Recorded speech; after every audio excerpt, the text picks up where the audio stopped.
injured, don't wait. Call 8. Call Salino and Barnes now at 800-888-8888. Offices in Manhattan and Long Island. A beautiful day in the Bronx, a beautiful night in the Bronx. Perfect fall evening. And Sessa taking his warm-up pitches to his catcher, Austin Romine, and they have done very well together. And Sessa pitched great last time. He gave up 2 runs in 6 innings. Unfortunately, the Yankees did not score a run, not a single run, and they lost 2-0. We are coming to you live from the Sunoco broadcast booth. Sunoco, save 5 cents on every gallon instantly with your Sunoco Rewards credit card.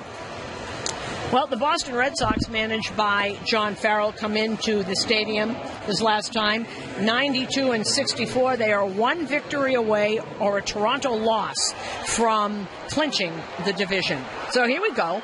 And as Dustin Pedroia steps up to the plate, stepping up to the microphone is the voice of the New York Yankees. Here is John Sterling.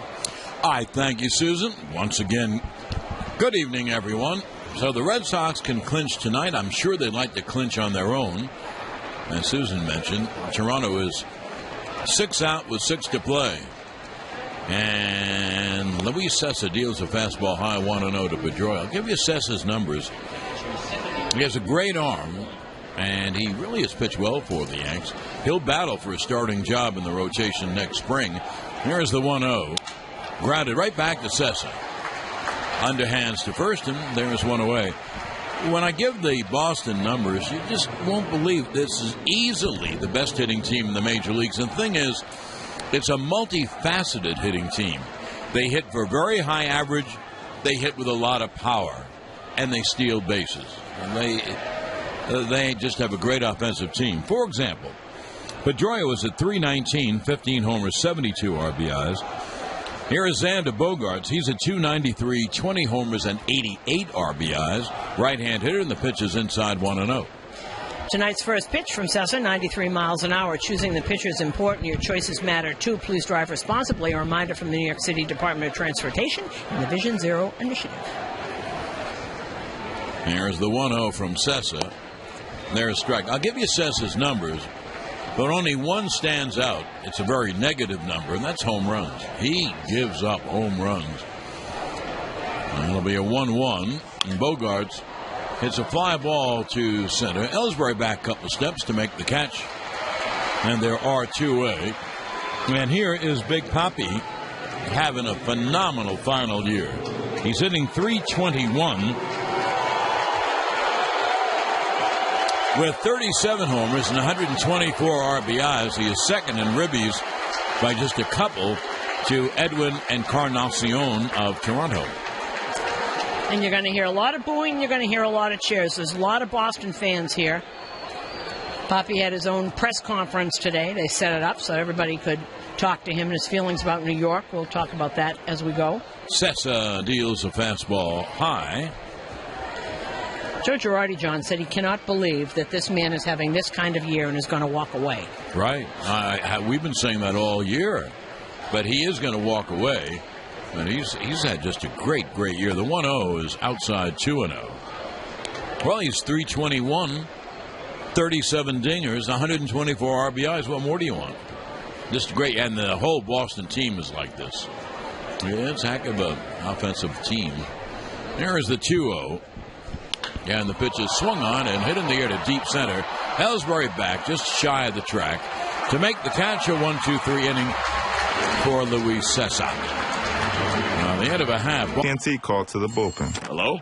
Matanzas, you're up. Gotta run. Dylan. Yeah, coach. You forgot your hat. Oh, yeah. No matter what type of fan you are, stay connected with AT&T, a proud sponsor of the New York Yankees. Let's go, Yankees. AT&T, mobilizing your world. The Samsung Galaxy S7 Active is shatter and water resistant, so it can handle bottom of the ninth home run excitement. Get it now, exclusively at AT&T.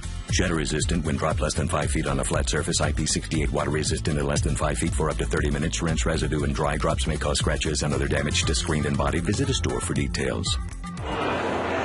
Yankees baseball is brought to you by your Tri-State Ford dealers, who invite you to test drive a new Ford. See why they're the total package at your local Ford dealer now, or visit us at tristateford.com.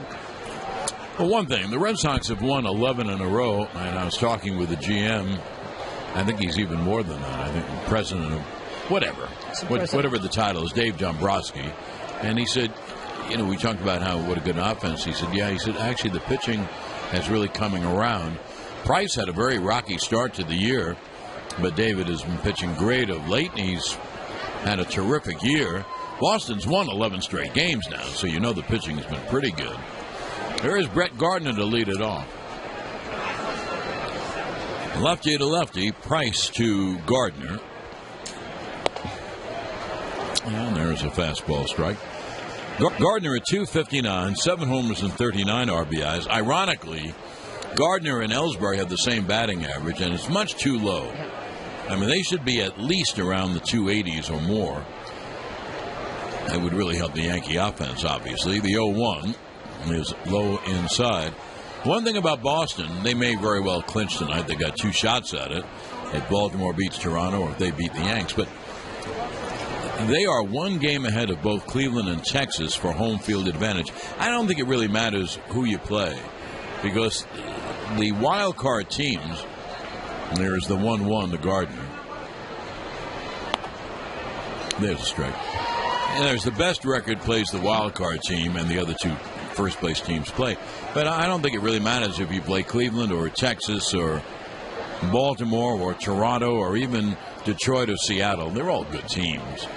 And also, when you're playing a wild card, the 2 wild card teams only have 1 game to decide.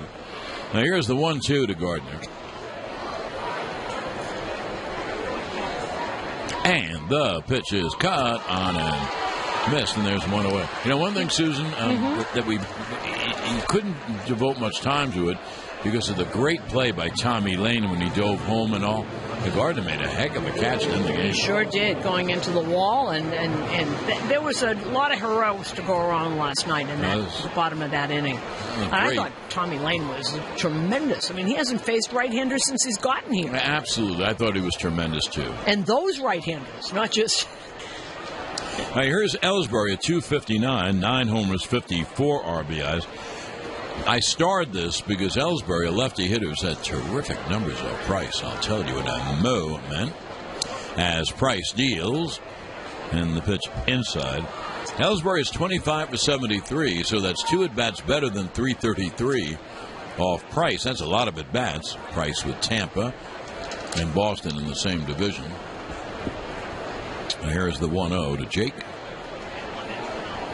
And the pitch is hit hard. Base hit. Right center field. Isn't it funny how some guys hit some guys and then they turn around and they don't hit someone else? As they say, horses for courses.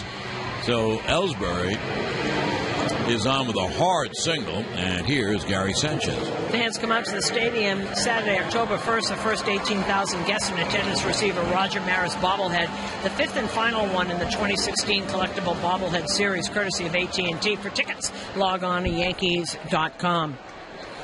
Sanchez, I wrote this down. The numbers are insignificant, 1 for 3 against Price, but the one hit was a home run. Gary at 315, 19 homers, 40 RBIs. So the Yanks have Ellsbury at first with 1 man out. First base runner of the game, first hit, and pitch swung on, hit it high in the air to left center field. That ball is going to be heading to the left field seats. It is gone into the bullpen in left center. Gary Sanchez hits a long 2-run home run. He is the Santino. And according to Pete Caldera, I just get carried away.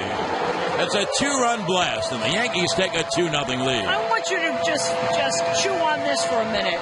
This young man who's been here a minute and a half just hit his 20th home run. I mean, it's unbelievable what he has done, and he's only hitting about 170-something against left-handers, but you make a mistake to Gary Sanchez, it's going a long way. That actually went over the fence and got stuck in the grass next to the bench out there. Well, that ball went over 400 feet because it's 399 to the wall, and that's where he hit it. So X number of feet further. Here's Starlin Castro back in the lineup after missing a couple of weeks. And the pitch caught on the miss. Castro pinch hit last night. And when he pinch hit, he hit a ball to right field, and Bautista caught it just about at the wall. And he's been here since when? The beginning of August? Oh, it's tremendous. He's got 20 home runs. At 20 home runs and 42 RBIs, and he's a terrific catcher, so he's a star. He's going to be a star.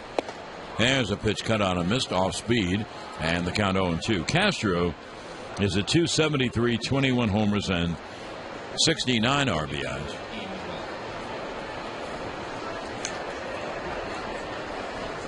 You know, Castro has 69 ribbies. His partner at short, Didi, has 68. Pitch. Swung on and popped foul out of play.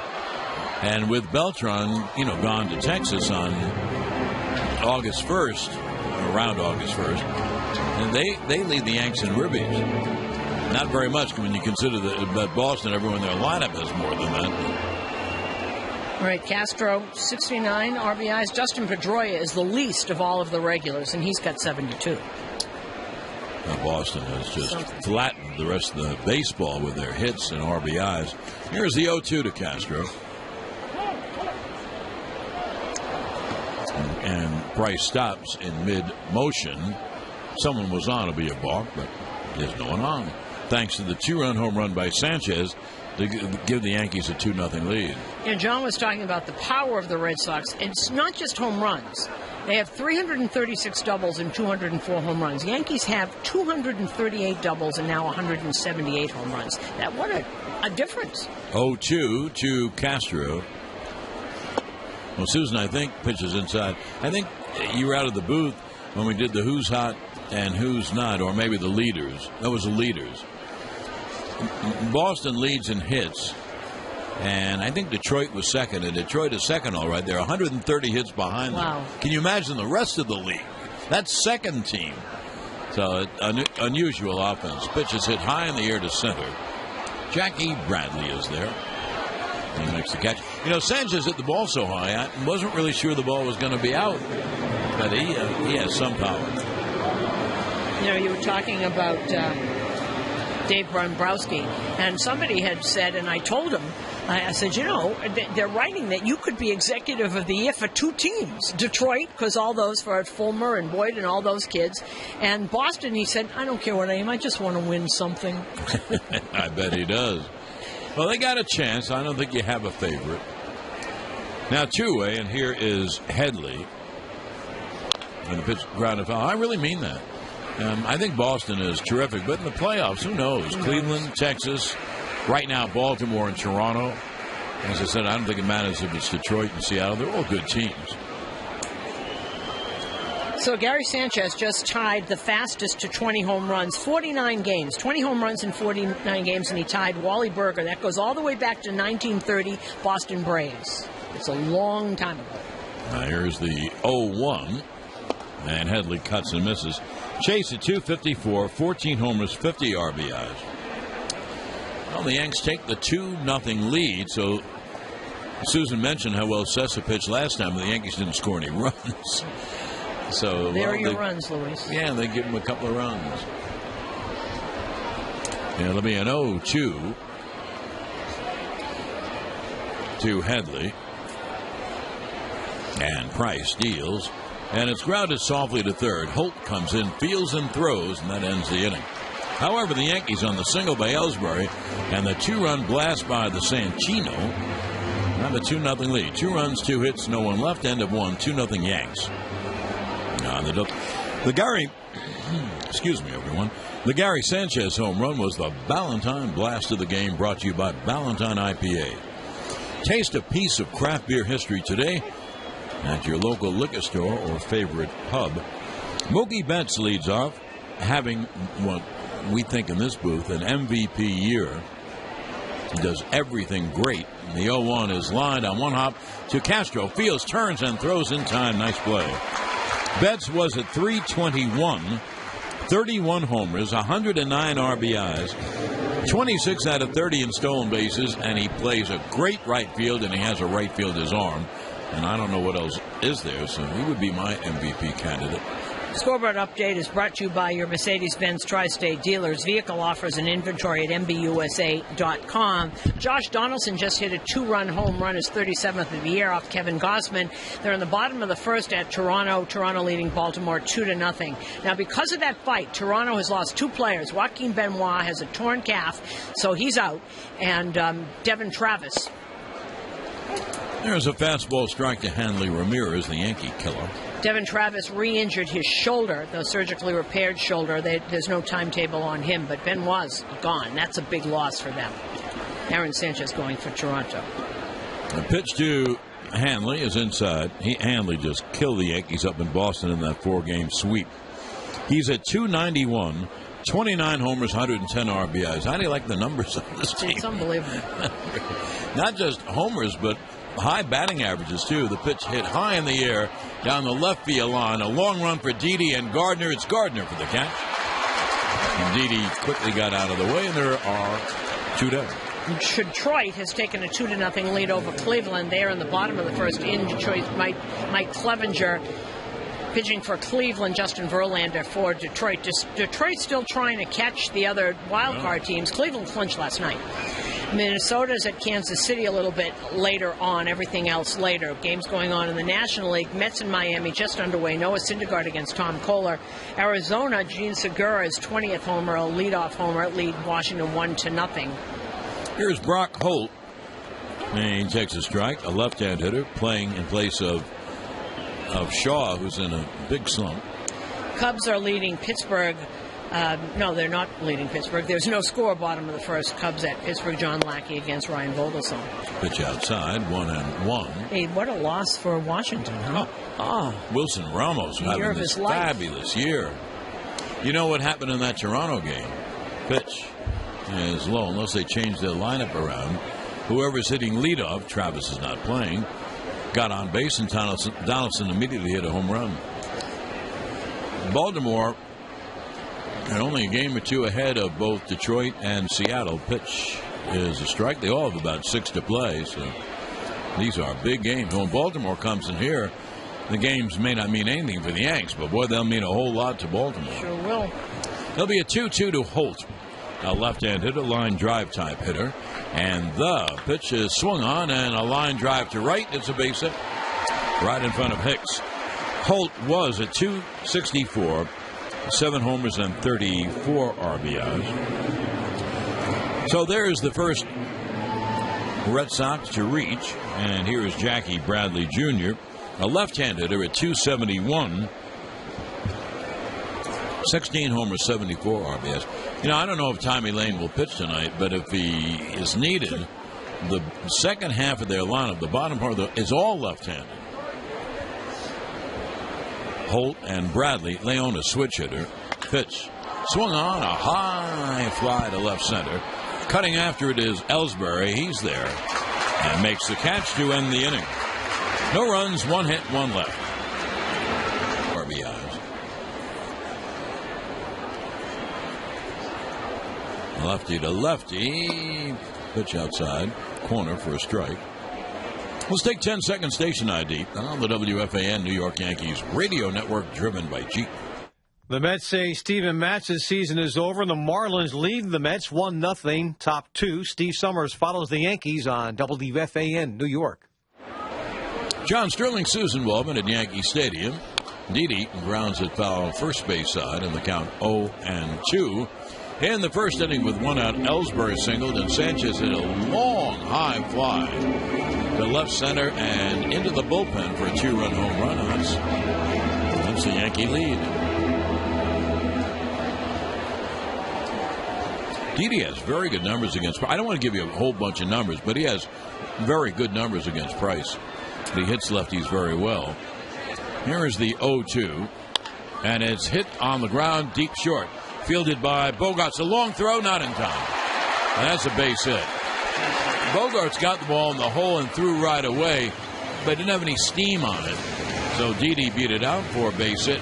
And now I will tell you, instead of giving you a number, he is now 9 for 19, or 1 at bat worse than 500 against Ortiz. That's pretty good. Price, because Price is a pretty good pitcher. How do you figure that? The Yankees, although in your mind's eye, except for the first couple of years in Tampa, the Yankees have always done very well against David Price. I agree, absolutely. And that throw actually pulled Hanley off of the bag, and as John said, he didn't get anything on it. He was so deep in the hole. Here's Aaron Hicks batting from the right side, of course, against the lefty Price. The pitch is outside in that colossal ninth inning to share a homer to tie the game at 3. Then there was a base hit, Didi, and then Aaron Hicks hit one out, and the Yankees had a 5-3 lead. They added to it. It was a lucky thing they did. How about Teixeira? He's got a week to go. He's flipping bats, and he's yelling at the pitchers. Good for him. Good for him. He's going to enjoy every last second of his career. 1-0 is popped up around second. There's Pedroia. First base side of second to make the catch, and there's one away. Swing by Hempstead Ford in Hempstead, New York, and check out Ford's all-star lineup of great new cars and trucks. For great deals on Ford cars, trucks, SUVs, and crossovers, visit tristateford.com. Austin Roman is the hitter. He's at .237, 4 homers and 24 RBIs. He's a right-hand hitter. 2-0 Yanks with 1 on and 1 out in the bottom of the second inning.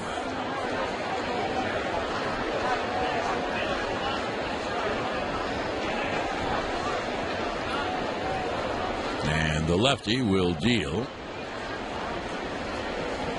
And a ground ball, double play ball to short. Flip it to second one. Pedroia's relay double play.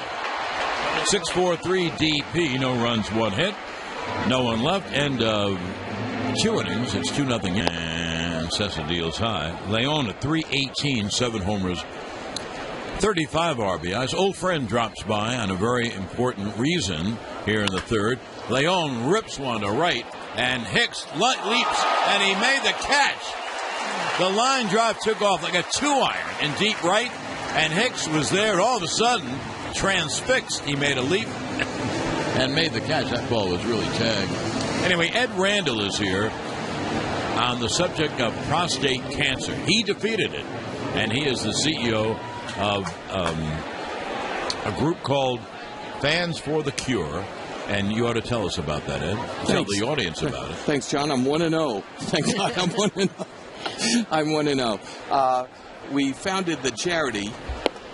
Pitch is a strike to Andrew Benintendi, a left-hand hitter. As a result of my survival, realizing that there could be tens, hundreds, thousands of American men out there who are affected by prostate cancer and yet don't know it, because prostate cancer in its earliest stages has no symptoms, so we founded this charity.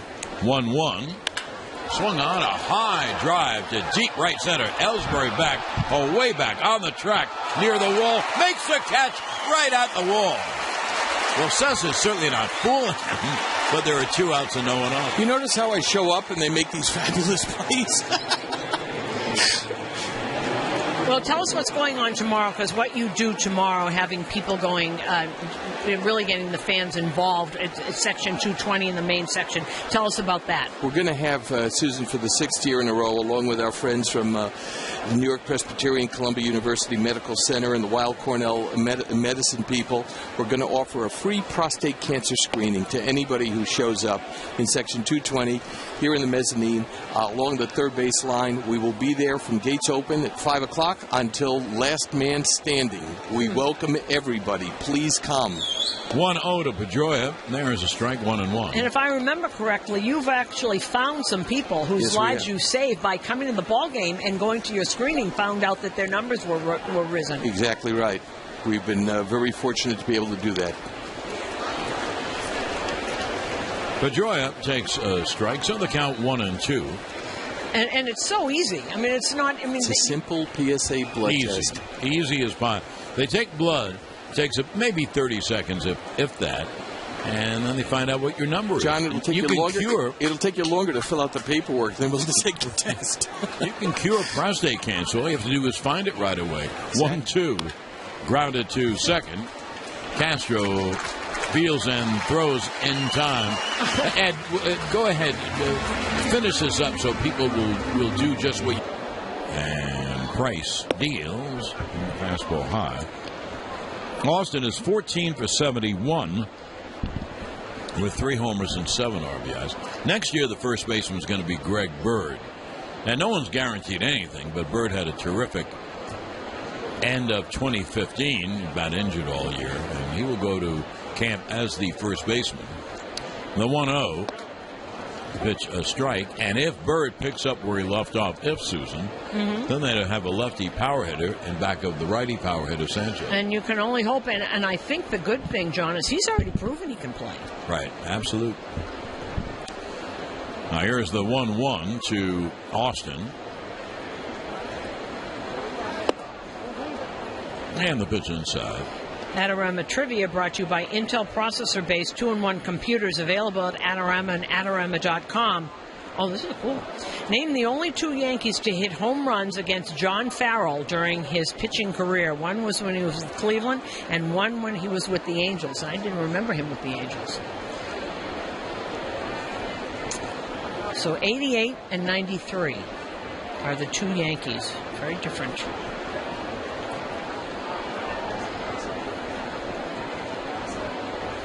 There'll be a 2-1 to Austin, who has stepped out of the box. All right, I'm going to give you a hint. Give me that question again, please. Who are the only 2 Yankees to hit home runs against John Farrell during his pitching career? One was in 88 when he pitched for Cleveland. One was in 93 when he pitched for California, the Angels. 2-1 is fouled.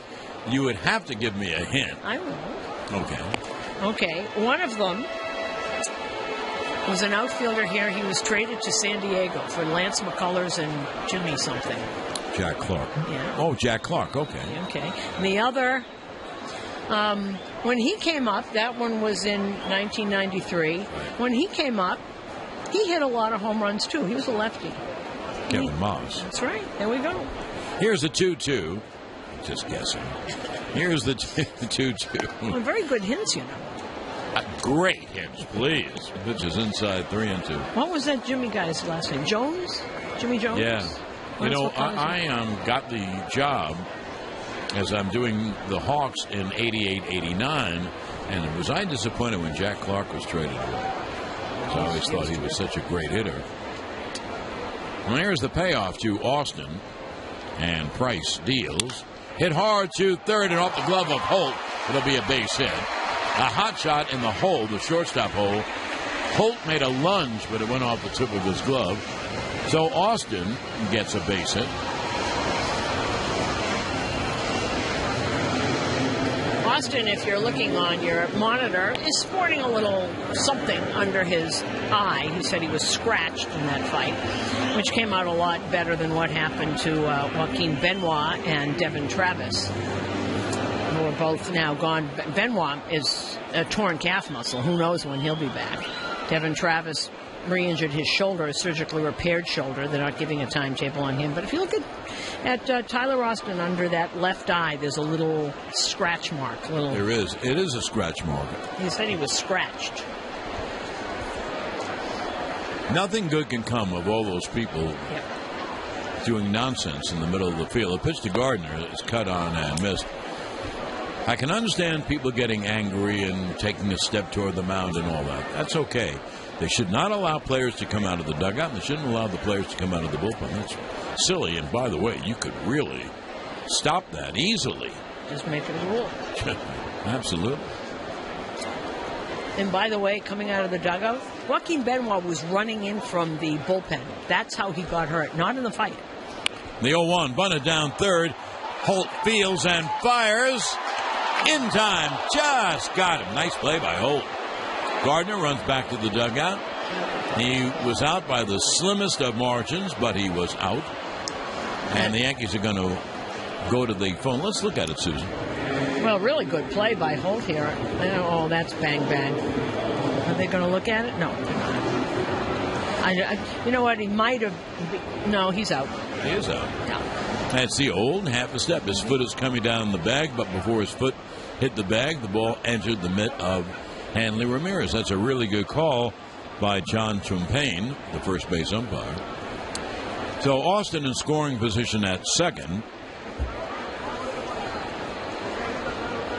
with one out.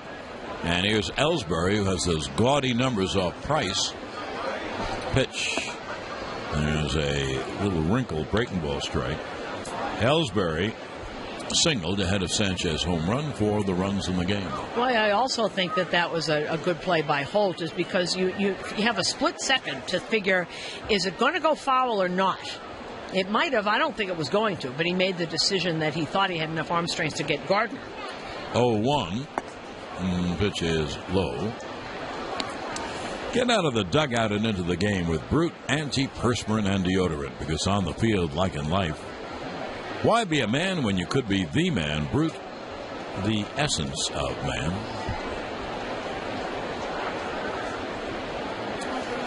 Austin leads off second. Bogarts plays right behind his lead. And there'll be a 1-1. Inside fastball, and the count 2-1. Price 17-8 and an ERA of 3.91. 33 games and starts, 219 innings, 211 hits.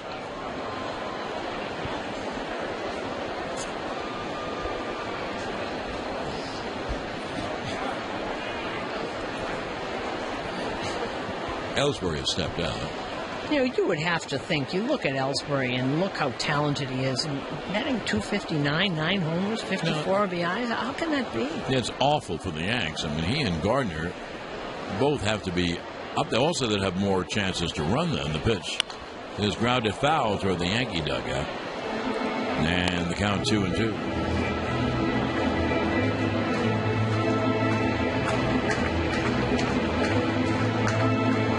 Against Price, now batting 351, 6 doubles, 2 triples, a homer.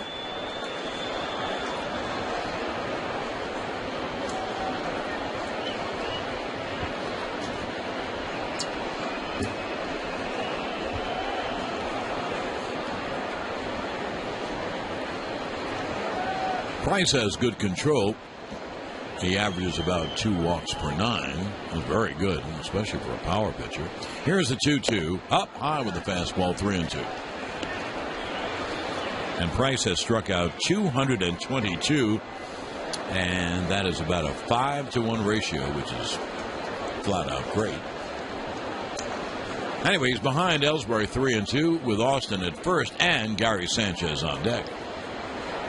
And he goes deep into games unless he's getting shelled. You don't have to look at a pitch count for him. He'll just keep going. Now here's the payoff now to Ellsbury. He struck him out swinging. And there are 2-away. And here's Gary. You know, I gave that number. It's a silly number because it's not very many at-bats. But he is now, Gary, 2 for 4 off Price and both a home run. How do you figure that also? If you look at, I know that when Toronto was figuring out what to do with Sanchez, I was shown the numbers, hitting like 170 off the lefties, which is really, he's got really reverse splits, obviously. But he doesn't seem to have any trouble here. No. And also, I've always said about Sanchez since he came up that he is 3 infielders now on the left side, and the pitch is inside. That he's very good at bats, and his on base percentage is .390. I wish it to him that he keeps this up, for the rest of his career. 390? Yeah, that would be good. Castro, the on deck hitter. Let's see if they pitch to Sanchez, first base open, and it'll be a 1-0. And that pitch outside, just off the corner. So 1 all the way in and 1 off the outside corner, 2-0. Well, that's what lefties have been trying to do with. Maybe that's why they've been having some success, and Gary has already adjusted to get inside on him.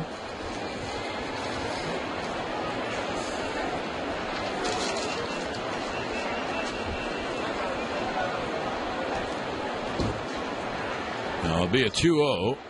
Austin leads off second. Pedroia now plays behind his lead, and the pitch low outside, 3-0. I would absolutely give Gary the green light, and I don't think he's going to throw it down Broadway anyway. Well, it certainly isn't giving him anything to hit, which is why, John Sterling, we had talked about yesterday, Yankees need someone in back of Gary Sanchez. Absolutely. You need a good hitter in back of a good hitter. Here's the 3-0 to Sanchez. There's a strike. Fastball strike. And the count 3-1. Sanchez wasn't sure. He took a step. He doesn't, he wasn't being disrespectful. Jeff Kellogg's taking a long time.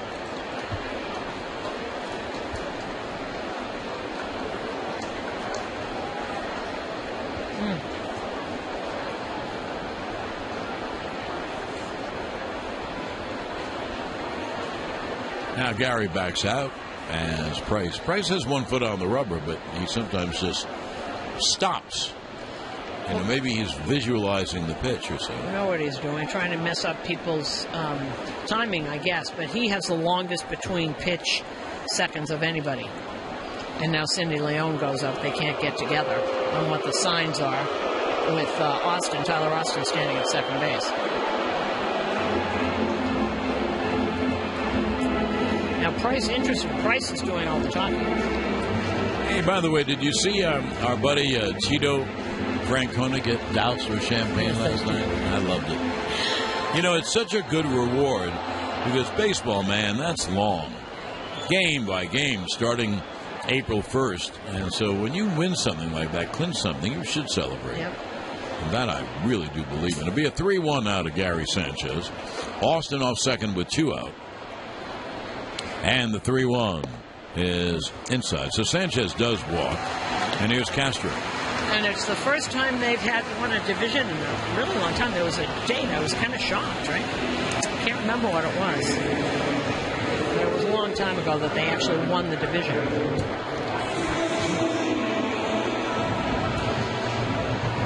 Castro fly to center his first time.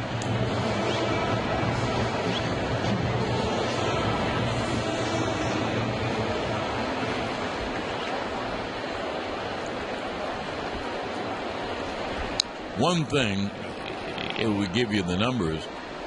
It is not good for your ball club for the top RBI guy to have 69 ribbies, like Castro. Indeed, he has 68.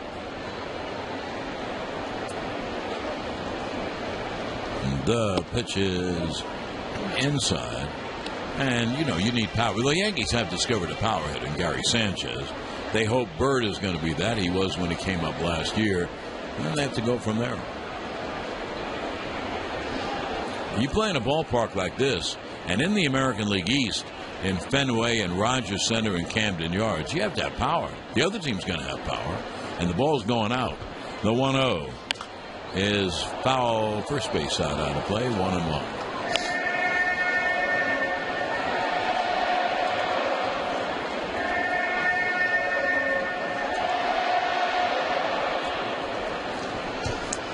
Thank you, Jack. Cleveland's first American League Central title since 2007. It was a while. That's 9 years. It is a long time. And when David Price walked Gary Sanchez, that was the first walk of the game. Just walk into any of CityMD's convenient locations. They're open every day. Need a doctor? Just walk in. Here's the 1-1. Swung on and hit in the air to right down the line. Betts toward the line. Makes the catch to end the inning. No runs, 1 hit, 2 left. And a 3-2 Yanks. On the WFAN New York Yankees radio.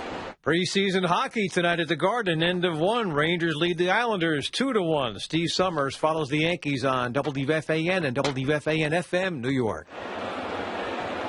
John Sterling, Susan Wellman back at Yankee Stadium. We hit the 4th. 2-0 Yanks on a Sanchez 2-run home run. Xander Bogaerts takes a strike.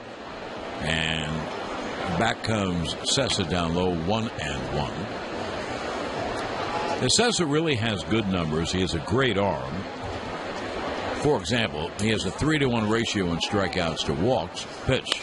Swung on and line. Base hit just over the glove of Castro.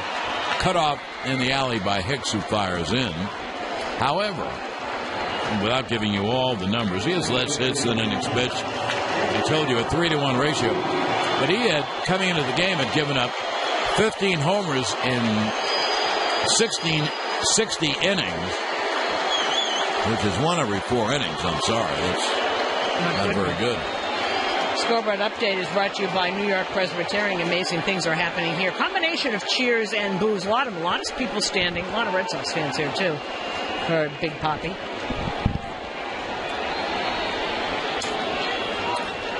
Now, Bogart's off first, and the pitch is high. Ortiz bluffed bunt. There's no one playing third. Didi is the only player on the left side in the infield, and he is playing 75% of the way towards second. And he has done that. He's done that many times this year. Scoreboard Update brought to you by New York Presbyterian. Amazing things are happening here. Now here's the 1-0. Well, the pitch low, 2-0. In Toronto, it is now 2-1 Toronto over Baltimore. Bottom of the third, Josh Donaldson, his 37th homer of the year, 2-run shot in the first. It's Kevin Gausman against Aaron Sanchez. Detroit all over Cleveland 5-0. Miguel Cabrera had his 35th home run, 3-run shot. They are in the third inning. And Minnesota leading Kansas City 1-0 in the third. Everything else is later, including an interesting one. Seattle at Houston, they're not out of it either, really. Felix Hernandez against Mike Fiers. Now here's the 2-0. And the pitch is low. Breaking ball, 3-0. Jay Bruce had a 2-run shot in the second inning, and Yoenis Cespedes has just homered also, 2-run shot in the third, and the Mets are leading Miami 4-1, and they're still batting in the top of the third. Noah Syndergaard going for the Mets. Now here's the 3-0. Now strike at the knees at 95, the count 3-1. Cubs lead Pittsburgh 3-1, top of the third. Philadelphia has put up a 4 spot in the first inning. Ryan Howard, a grand slam. And they lead Atlanta 4-0, bottom of the first. Everything else later, including Cincinnati at St. Louis. There's the 3-1. A high pop, a mile high. In the infield, Castro on the edge of the outfield grass makes the catch, and there is one away.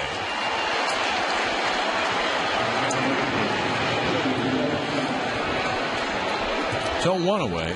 You know all the gaudy averages, homers, RBIs in the Boston team. Mm-hmm. He is by far, Ortiz now, the biggest threat. By far.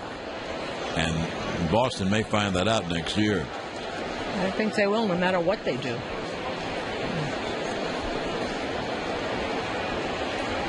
Here's Mookie. Mookie Betts, who grounded to second his first time. Right-hand hitter with power. And the breaking ball strike on the outside corner. That was more curveball than slider from Sessa.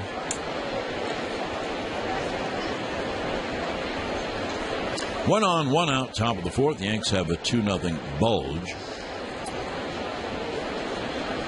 And the 0-1 cut on him.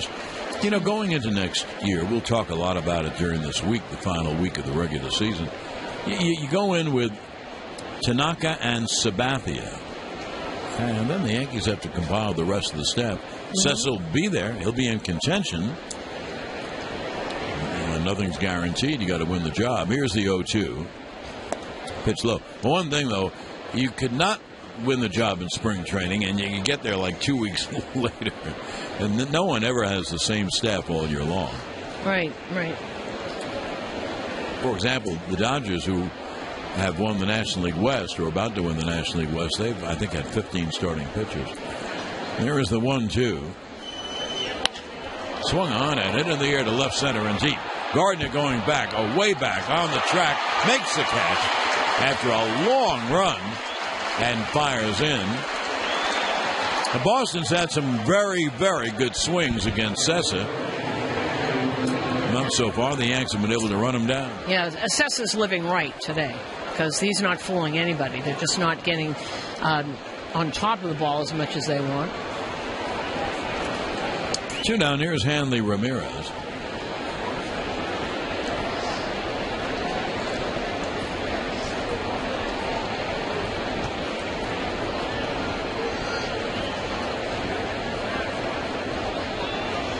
Ramirez fly to left his first time. He's a right-hand hitter.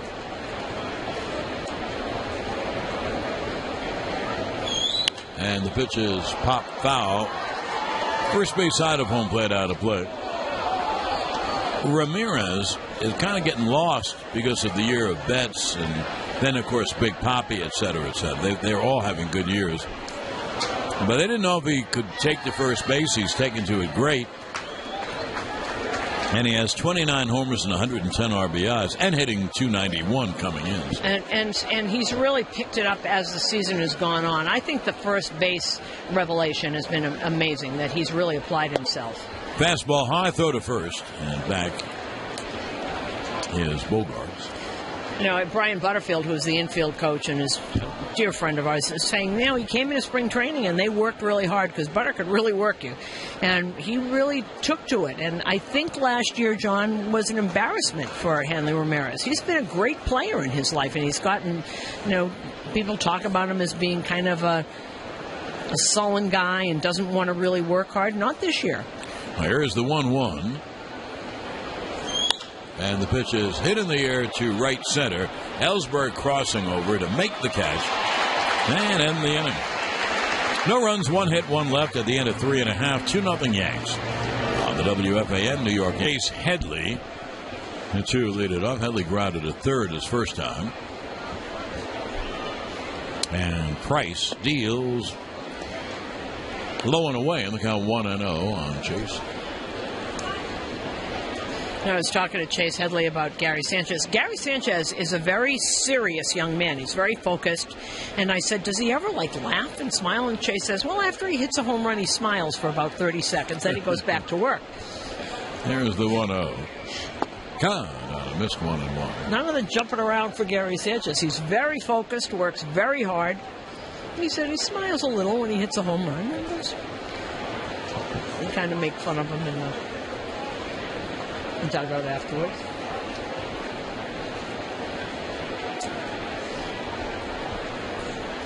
One is grounded foul outside of third. And one thing about Gary Sanchez, it's obviously something that we love, that he's playing so well and hitting so well, but he's become like a star around the baseball world. Yeah, everyone kind of knows what Sanchez has done. I had 3 or 4 different players and a couple of the coaches in the Red Sox clubhouse talking to me about Gary Sanchez. Now, everybody says, you know, if he doesn't get hurt, if something happens, you've got a big star here. You know, in a hurry, right? Well, that for sure with him. I mean, he does about everything right. That's something when you can promote a guy from the minors and he becomes your number 3 hitter. He's the number 3 hitter. He's 3 or 4 anyway. There'll be a 1-2 from Price to Headley. And the pitch is hit in the air to right, not deep. Betts back maybe a couple steps, makes the catch from 1 away. Oh, you know, I meant to bring up, we were talking to Chase Headley last night after the game, and we're talking about the fight and everything. He was upset with the home plate umpire for not throwing out Jay Happ after the first time that they threw him back on him and then hit him. Why doesn't he get at least a warning or get kicked out of the game? He said, I'm not even mad at Happ. Where was the home plate umpire? Oh, the Yankees were very angry about that, no question. Here is Didi with 1 out. And as we said that on our monitor, as if by magic, the fight appeared. Pitch is low. Breaking ball to Didi. River Spring Health has been helping older adults live forward for nearly 100 years through the Hebrew Home at Riverdale, Riverwalk, and many more award-winning programs. Call 1-800-56-SENIOR right now. Price dealing 1-0. Didi had an infield single his first time. And the pitch hit hard, grabbed by Ramirez at first. A high drive, headed for the right field line, but Ramirez was there to go up and make the catch. 2-away. Really played that well, but you know, don't forget, Hanley Ramirez was a really good shortstop when he came up. You know, that's why, Susan, I felt, if he cared about it, a lot of people wonder about his psychological makeup or emotional makeup, but he was a great shortstop. At first base, what are you going to do? You're going to catch the ball? You're going to field ground balls? You're going to throw to second? Well, he did all that, so I'm not surprised he's playing it so well. 2-away. And the pitch is up high. Aaron Hicks is the hitter. I think you have to want to do it, and he did. He was in left field last year and he was very embarrassed. So whatever they wanted him to do, he was going to do. And everybody at the beginning, I remember saying, everybody's saying, no, that's not going to work. He's not going to want to do it. Right. One terrific hitter after another in the lineup. Pitch is grounded to third. Short hop by Holt, who throws to first. Nice play. And that'll do it. Yankees out quickly in the fourth. 1-2-3. End of 4. 2-0 Yanks. On the WFAN New York partner, the New York Yankees radio network. Brock Holt takes a pitch outside. Left-hand hitter, lined a base hit his first time. Eric, sometimes when you hear, I feel like I did when I was doing both basketball and football. Pitch as a strike.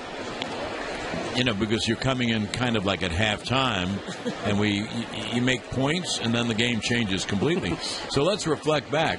There's the 1-1, and there's a strike. The Yankees obviously needed that win last night so badly, and that was one of the greatest ninth innings you'll ever see. It was, but then it became a harrowing experience for them in the bottom half of the ninth. Well, that's certainly all part of it.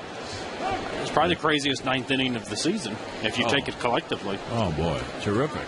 Well, let's talk about a couple of things in that ninth inning.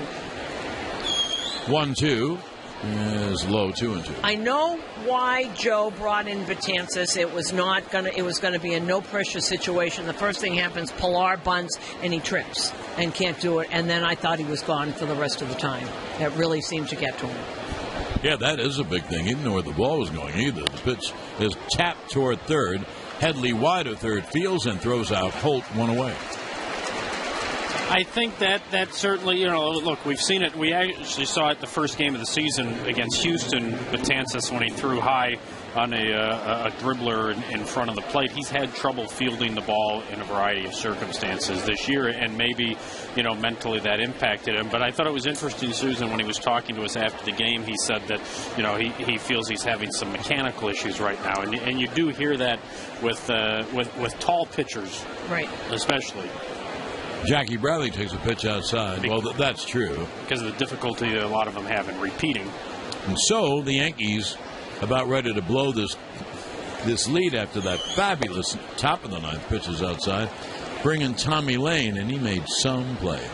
And Tommy Lane, a guy that a lot of people, including you guys and including myself and quite a few others, feel should 2-0, there's a strike. Probably should have gotten some opportunities in other games to face right-handed batters. And boy, did he face some right-handed batters in a pretty tough situation last night, and he did very well. The 2-1 is low, 3-1. Well, I was talking to him today. He loves getting lefties up. That is it. And Joe really thinks that he's that kind of specialist, and they're going to see. But last night was something. He's got some guts. Pitches outside to Bradley, so a one-out walk. That's the first walk given up by Sessa. While we're on the subject of pitching, Masahiro Tanaka, I guess, threw today off flat ground, 25 pitches from 50, 60, whatever they do. Yeah, played catch at 60 feet, 25 throws in the outfield a few hours before the game, and he said he, quote, felt nothing. And that forearm strain that had him skipped from his last start. And so, all indications are he's in line to take the start when his next turn would come up in the rotation, which would be on Saturday. But, of course, the big question is, if the Yankees are out of it by then, why have him take that start?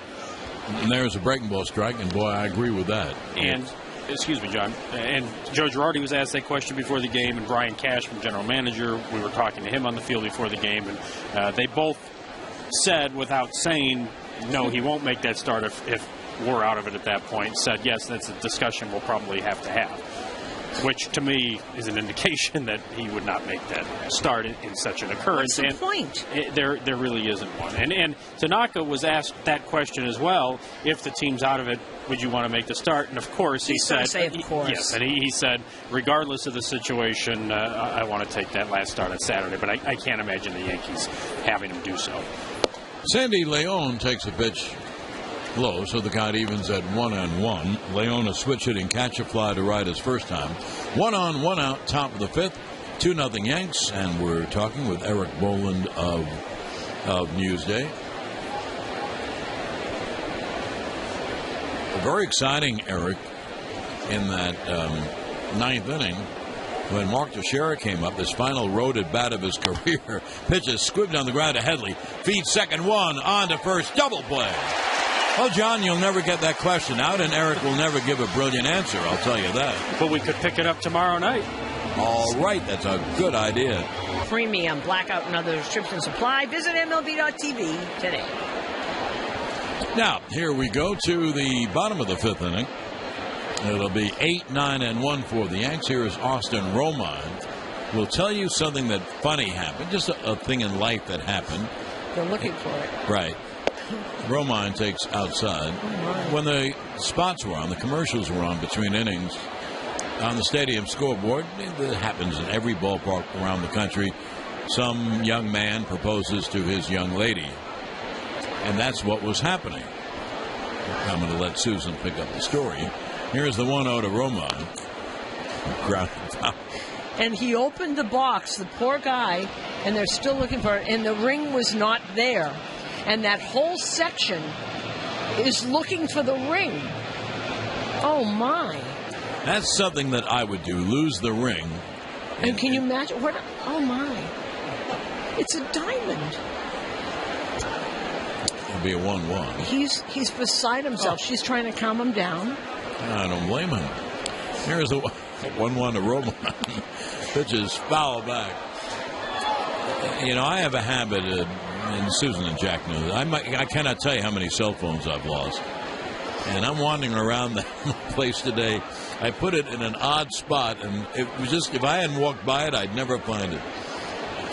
Oh, this is awful. I feel terrible. They're there in their little matching Derek Jeter jerseys. The biggest moment of his life, and they're looking for the ring. Oh.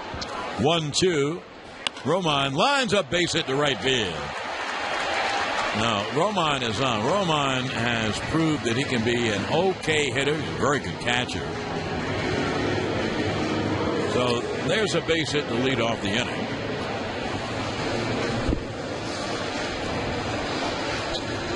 And that will bring up Tyler Austin. Austin had a base hit, a hot shot off the glove of Holt his first time. I hope somebody just didn't pick it up and put it in their pocket. Been my experience in life that, boy, people pick up anything that isn't nailed down. It would be awful. It looks like everyone's trying to find it. She's trying to calm him down. His whole night is ruined. Pitch. Come on, I hope he insured the ring.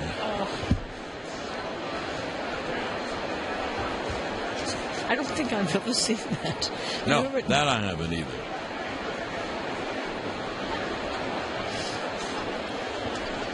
Although I'm sure, like everything else that's happened, I'm sure that's happened. Yeah, I don't think there's anything new in this one.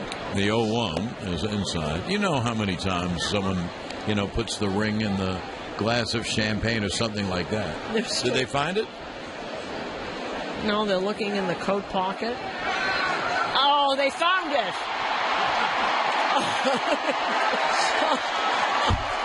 Oh, my goodness. That's the cheer you hear. That's what's going on here. Oh, how wonderful. This is so wonderful. 1-1. Base hit to left field in the shortstop hole. Romine to second, and he holds on. Now, this episode of Young and Restless is brought to you by... And that's the biggest cheer of the night. It absolutely is. Oh, phew. Standing ovation. Now they're hugging and kissing, and everything is good.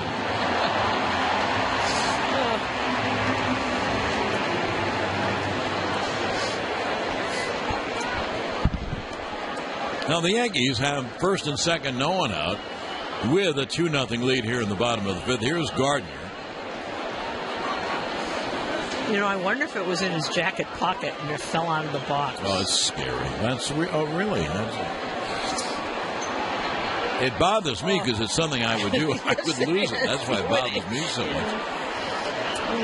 Gardner bunted last time, and Holt made a tremendous play. And if I was Gardner, I'd do it again, even if he gets thrown out. Then the Yanks have second and third for Ellsbury and Sanchez. So that's what I would do. He would bunt for a hit, and if he doesn't, still move the runners. Pitch. He bunted down the first baseline. Price boots it, recovers, flips to first in time. And the runners move.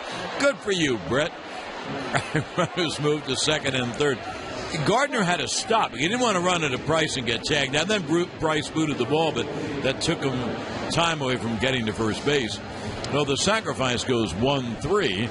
And the Yanks have second and third with one out. Well, it didn't start off as a very good bunt. It went straight up in the air, but then Price booted it anyway. You know, the funny thing, that kind of bunt can't go for a hit because the ball stays in the air for a little bit. It was popped up, but no one could catch it. And that would allow, if it wasn't right near the first baseline, he might have beaten that out. Well, anyway, here's Ellsbury, who singled and struck out. And the Yankees have second and third. A base hit from either Ellsbury or Sanchez. The Yankees would probably take a 4-0 lead. Probably. Around the head. Now, time is called.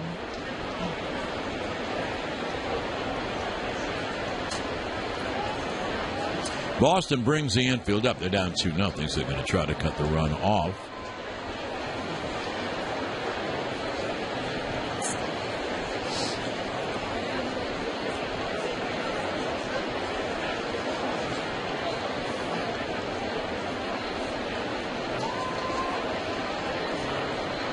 The lefty will deal to Ellsbury. Line hard, base hit, right field. 1 run scores. Here is Austin. They're going to hold him on Betts' great arm. Now Ellsbury gets his second hit against Price. Another hard line drive, bullet ribby single, and the Yanks take a 3-0 lead. Ellsbury came in hitting better than .333 against Price, and that's not a small sample. That's over 75 at bats.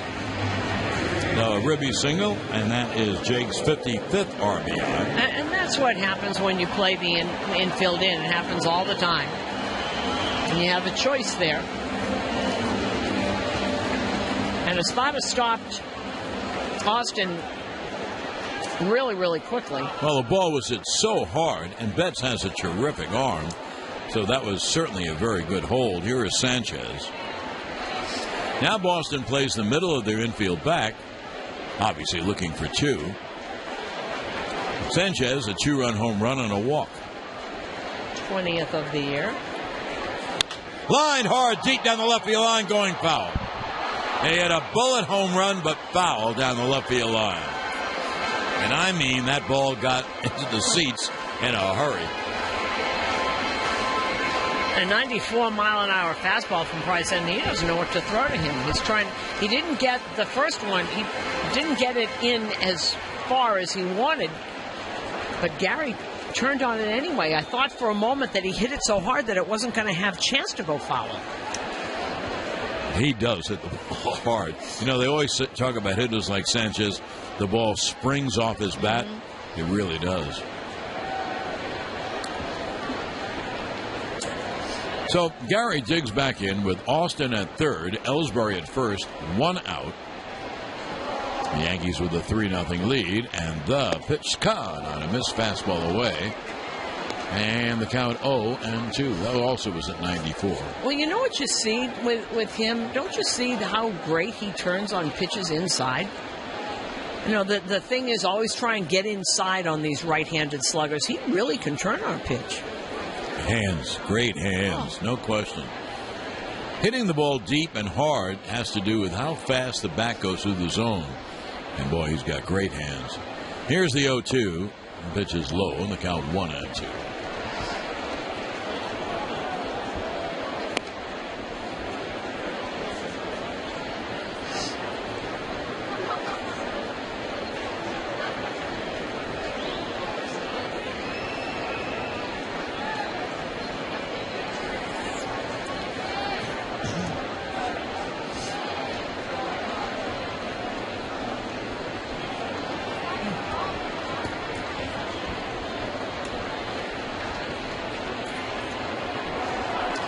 Price does take a long time, doesn't it? Absolutely. You know, and it's really funny. They signed David Price, obviously, to be the ace. Rick Porcello's having a much better year. And here's the 1-2. Hit hard on the ground to third. Holt fields, goes to second. There's one. The relay to first is in time for the double play, and the run doesn't score. Hit it hard. That's what happens when you hit it hard. It's a 5-4-3 DP. And so we'll hold it here for a moment. No, they're not going to review it. So you hear this cliche all the time, but it really is true about Boston. There's not a soft out in the lineup. There is a strike to Benintendi. Scoreboard update brought to you by Bigelow, New York's hot tea of choice. Let's see what's brewing around the league. Toronto with a 3-1 lead over Baltimore. And pitch low. They are in the bottom of the fifth. Josh Donaldson, a 2-run shot in the first inning, his 37th. Ezekiel Carrera, his 6th, a solo home run in the third. Here's the 1-1. And there's a breaking ball strike, 1-2. Detroit beating up on Cleveland 6-0 there in the bottom of the fourth. Miguel Cabrera, his 35th homer, a 3-run shot in the second. All tied up Minnesota and Kansas City in the top of the fifth. 1-2. Outside, 2-2. Other games that might have playoff contention, the Houston and Seattle are playing each other. Houston leading 2-1 in the top of the second. They're in Houston. Felix Hernandez against Mike Fiers. Sessa's pitch is pop foul, third base side out of play. Another breaking ball, and Benintendi just got a little piece of it. The Mets are leading Miami 4-1, top of the fifth in Miami. Jay Bruce, a 2-run homer in the second. Yoenis Cespedes, also a 2-run homer in the third. Arizona leading Washington 2-0 in the top of the sixth. 2-2 is grounded weakly up the first baseline, and the throw to first base is off the glove of Austin. Benintendi goes to second. It'll be an error on Sessa, but the ball rolled up the first baseline too far for Romine. When Sessa got the ball, he had nowhere to throw the ball. You could see that happening because Benintendi was between Sessa and first base. So he threw high, and the ball went off Austin's glove. Probably they'll rule it a single and an error. That's exactly what they did. Benintendi immediately goes to second base. That's the other thing about everyone on this team. They all run, too. Big Papi doesn't run, but the rest of them all run. They sure do. Benintendi, by the way, just turned 22 in July. And last year, about a year and a couple months ago, he was in college. He was their first-round pick last year. Never played above Double-A. Here's Dustin Pedroia with a runner at second and no one out. Just the third hit off Sessa, and the pitch is low, blocked by Romine. And one more thing about that Washington game. Nationals GM Mike Rizzo confirmed today that Steven Strasburg is unlikely to pitch in the NLDS. Well, I hate to say this about Washington, but they've just lost their number one or number two pitcher. Don't forget they have Max Scherzer, and they lost their catcher, who's a 300 hitter with great power. You can't replace that. No one has a catcher in back of a catcher like that. Pitch cut on a miss. Sessa threw it right by Pedroia at 96. Well, whatever the Yankees saw with Sessa, I don't see anything. I don't see him stretching his back or trying to loosen.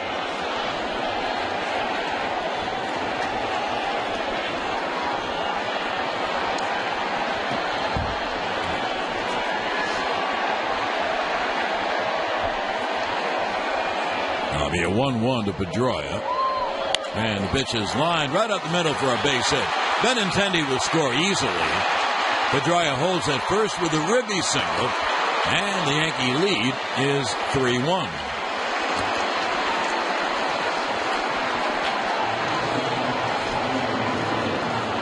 Pedroia is still, he's kind of the old man of this team now. Been there a very long time.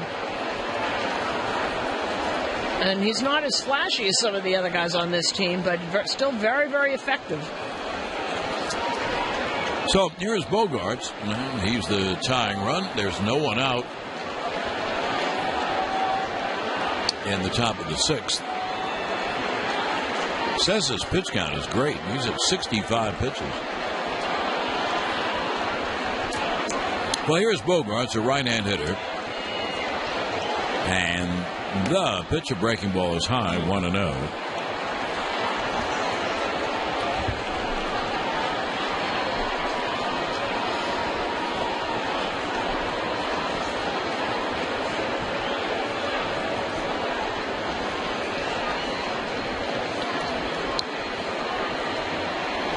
Be a 1-0 to the right-hand hitter, and Sessa deals foul away first base side.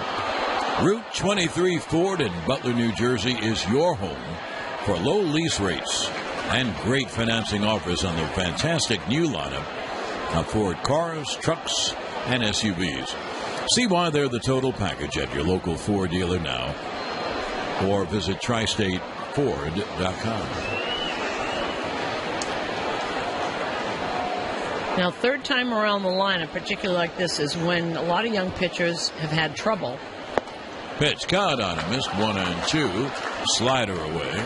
And you notice, Joe has taken Pineda out third time around the lineup. But that was a good slider. That was a really good one. That didn't seem to lose any depth.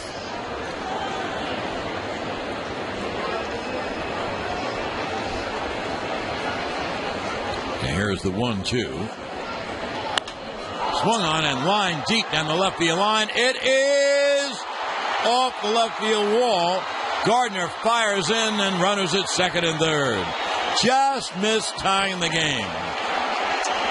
So a long double for Bogarts, and now the tying runs are at second and third with no one out.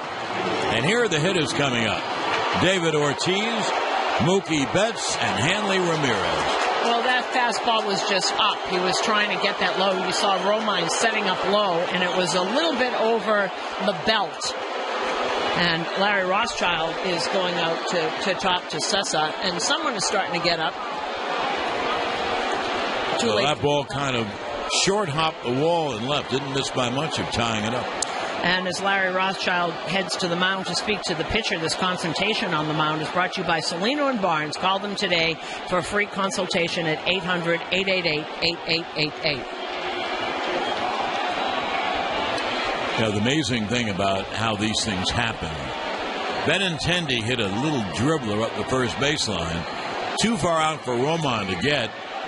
It was picked up by Sessa, but he didn't have room to throw, and he threw it a little high. If he hadn't thrown it a little high to get it over the runner, Benintendi would have been out. But anyway, the ball went down the right field line off Austin's glove. He went to second, scored on the base hit by Pedroia, and Pedroia goes to third on the long double by Bogarts, and the Red Sox are in business.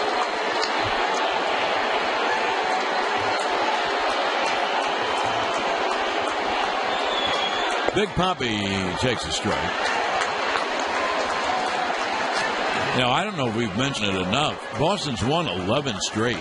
That's how they're winning the East. They put on the finishing kick that really good teams do. They won 11 straight. That's why they're about ready to clinch. And there's the 0-1. Pitch low. And Joe Girardi has both James Pazos and Blake Parker up in the pen. Too late to pitch against Papi, though.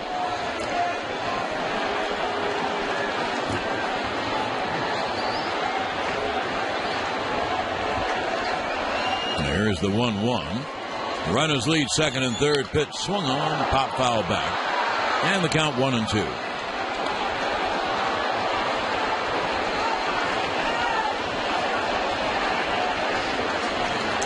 In 122 games combined at the old and new Yankee Stadium, including postseason, David Ortiz has hit .275, 34 home runs, and 77 RBIs in 122 career games. You know what I did not know until today? I was talking to him, and when he was a little boy in the Dominican, all they saw were Yankee games. So all those kids grew up as Yankee fans. That's all they saw. He said, we didn't know about the Boston Red Sox or anybody else. Sessa's 1-2. Outside and low 2-2. If you're wondering, the Yankees playing the infield back, so they would give up the second run, and that's Pedroia at third.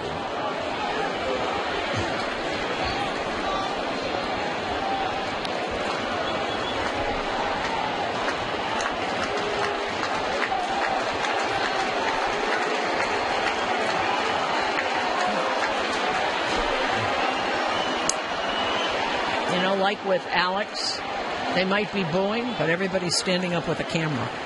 Now here comes the 2-2 to Ortiz as runners lead at second and third. No one out.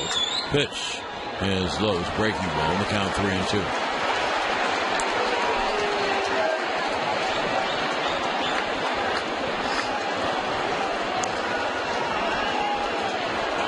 Now, I have a question for you. There's nobody at first base. Are you going to pitch to David Ortiz with first base open? Well, with 2 strikes, you should try to make the nastiest pitch you can, and you hope it works. Now, if you walk him, as Romine goes out to talk to Cessa, if you walk him, you have the bases loaded, no one out, and you have some pretty good hitters coming up. But they're right-handed, Betts and Ramirez.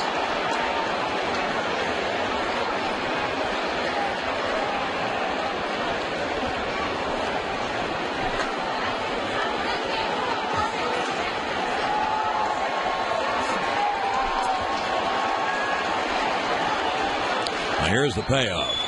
Struck him out swinging. So there's one away.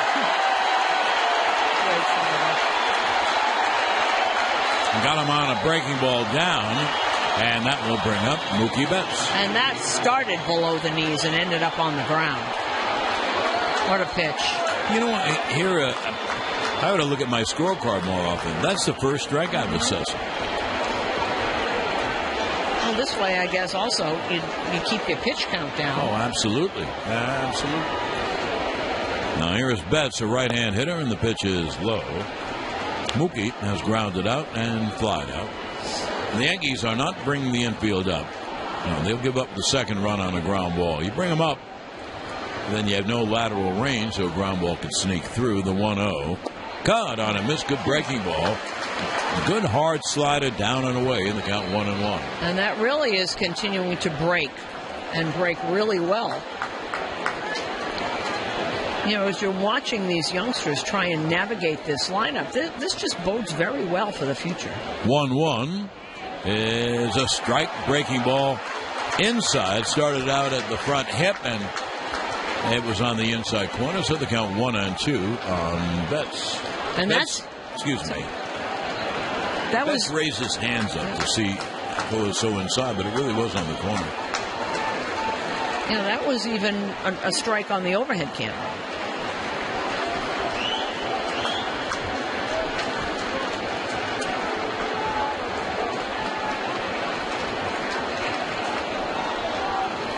Now here's the 1-2.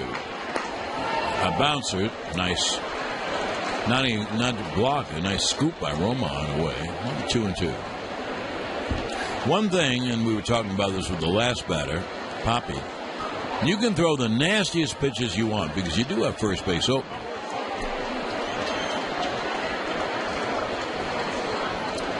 Base hit would tie the game.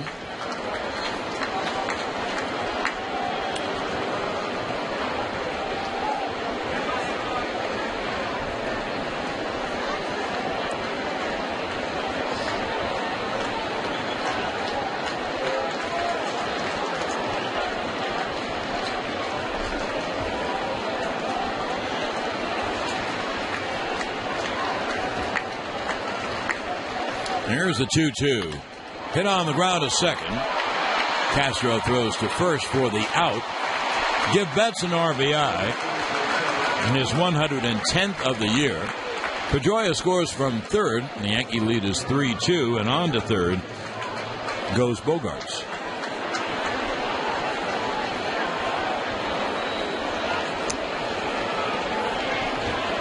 So Boston gets 2 to make it 3-2. They have the tying run at third, and here's Hanley Ramirez. Let's say now Mookie Betts has 110 RBIs. How about this? Ortiz leads them. He has 124. Now Betts with that RBI, as Susan said, has 110, and Hanley Ramirez 110. That's the middle of the order. Oh, that's fabulous.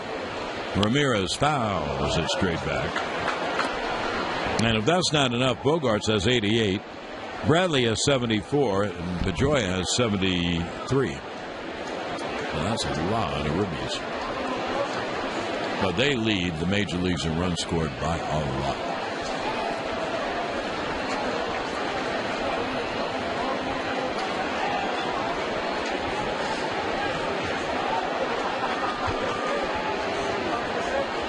Here's the 0-1.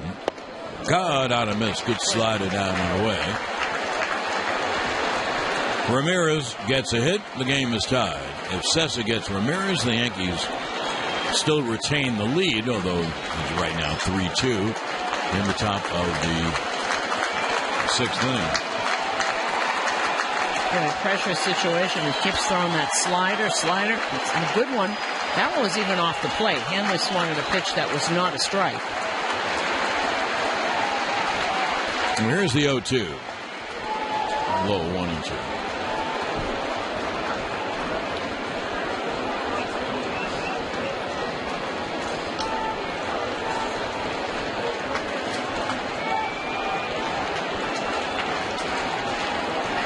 One of the things in the minor leagues with both Detroit and the Mets minor league system, where Sessa was they said he walked people. He has been very good here. You don't see him making extraneous pitches and walking people, a lot of people. Here's the 1-2. Struck him out swinging. Good hard slider away. Well, Sessa's pitched a terrific game. 2 runs, 3 hits, 1 error, his own, and 1 left. Now at the end of 4, but what an amount of RBIs for one team. The middle 3 are way over 100, and Bradley has 87. Here's Castro, and he grounds it foul off third.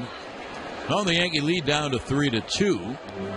Which actually, John, makes what Luis Sessa is doing even better. You know, you're watching a kid grow up in front of you, and he's doing it against the team with the best offense in baseball. Well, right off the bat, now who knows what's going to happen in the winter? So many things could happen. You could have a blockbuster trade or whatever. It'll be an 0-1 to Castro, who's 0 for 2. And the pitch line, there's a base hit left field. Hot shot on the shortstop hole. So Castro is on. But right now, you know, at the top of the rotation, you have Tanaka, Sabathia, Pineda.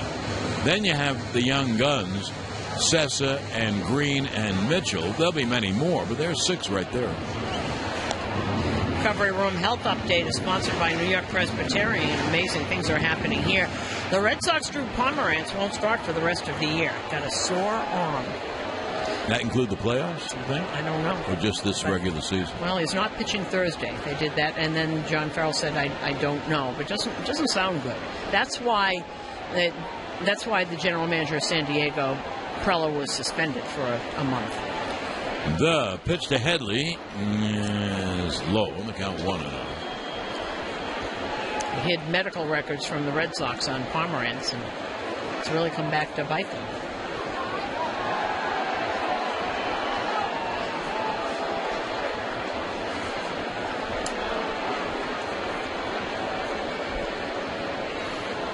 Headley's 0 for 2. Switch hitter batting right against Price. And the pitch is swung on and line to right field. Betts on the run, dives and makes the catch. Fires back to first, and he's out of double play. What a play by Betts. That's why he's my MVP. Betts raced in, got all the way down, went into a slide to make the catch, so he's on the eye level with the ball down. Then he got up and fired to first, and he got Castro, I think, pretty easily. So what a double play. Double play goes 9-3. And what an arm. You know, he dove in, he's on the ground, and he's facing the bullpen, turns around, and what a throw. You know, also, don't forget, this guy was a second baseman. He was an infielder. He's not an outfielder. Well, he is now. Yeah, he is now. It's unbelievable to me.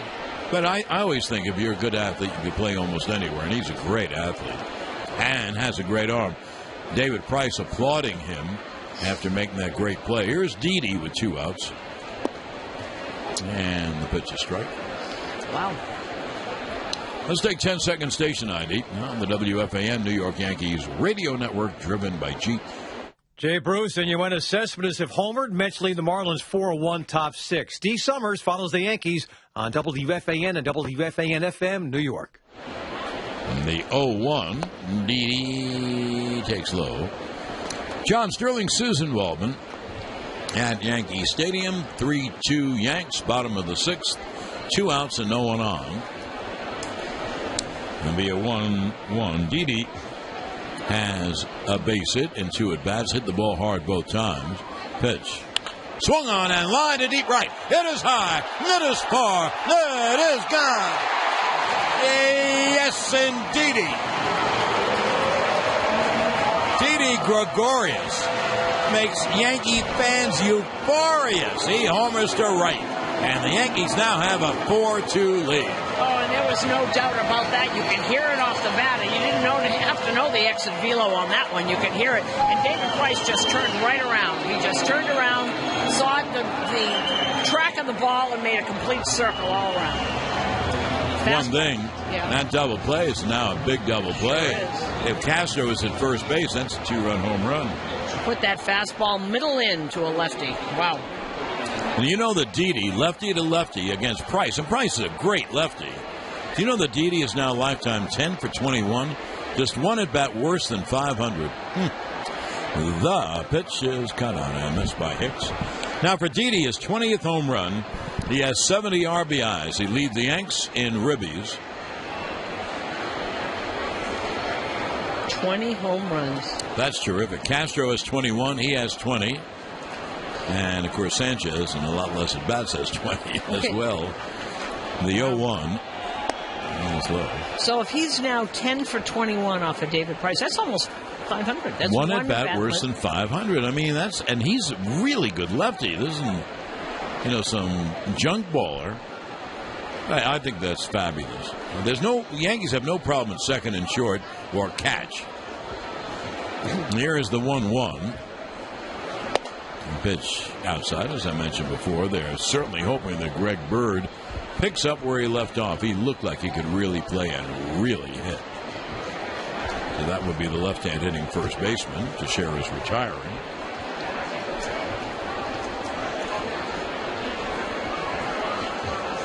Now here's the 2-1. And the pitch is low. 3-1. And, of course, we've said this over and over. The most home runs Didi ever had was last year, and that was 9. Oh, I mean, he's just beginning. He obviously has the power, and he plays in a great ballpark to hit in, Yankee Stadium, and in the East, that is littered with great ballparks to hit in. So, no, I don't think the power of Castro or Didi is anything that won't continue to happen. Here's a 3-1. Swung on a high fly to left center.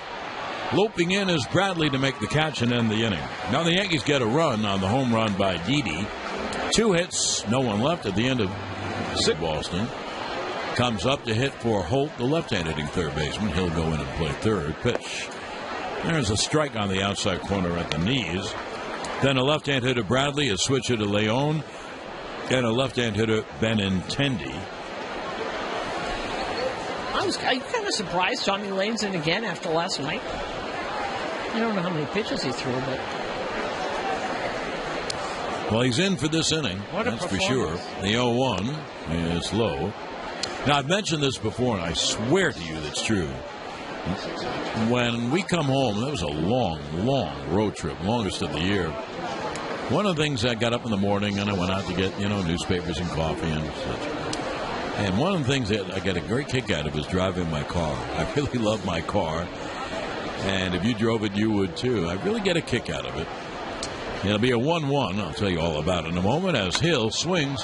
Lifts a high drive to left. Gardner back on the track. He's at the wall, and she is gone. So Aaron Hill comes up and pinch hits a home run off Lane. And the Yankee lead is down to 1 again, 4-3. Well, 1-2 count, and he just hits it out. And you would take that almost every time. You would think, get Brock Holt out of the game. Aaron Hill's had batting in the low 200s. Let's see where that was. A fastball, it was about thigh high down the middle of the plate. Second homer for Hill with the Red Sox. Here's Jackie Brownlee Jr. He's a left-hand hitter. So the Yankee lead 4-3. I'll give you Sessa's line. And the pitch inside. Sessa went 6 innings, 2 runs, 5 hits, 2 strikeouts, 1 walk. He can win it. He can't lose it. But the minute Boston ties the game, if they tie the game, then he can't win it. 4-3 Yanks, top of the 7th. And the 1-0 is low. Anyway, my car is the Volvo XC60. It's a crossover. Somewhere between an SUV and a sedan, a 4-door sedan. Great car. And I get it from Smythe Volvo in Summit, New Jersey. They have a great group. And they will help you if you're buying or if you're servicing. Pitch hit on the ground. There's a base hit to left field in the third base. Hole. Shortstop hole. So there is a tying run at first. Now, Sandy Leon turns around about right-handed, and as a right-hand hitter, he has been exceptional. Let me see just how exceptional. Leon, as a right-hand hitter, oh my goodness, hitting at .379. So 1 on, Lane gives up a home run on a single. For Hill, that was his first career pinch hit home run. And the pitch outside. Anyway, if you are thinking of adding a car to your family or getting a new car, at least go there and check out the Volvos. They're great. Everybody knows they're great cars. And the Smythe Volvo people will help you get the right car. Trust me, they will. And if you want to take a test drive, try the XC60, the car that I drive. It's great. Great car. Smythe Volvo in Summit, New Jersey.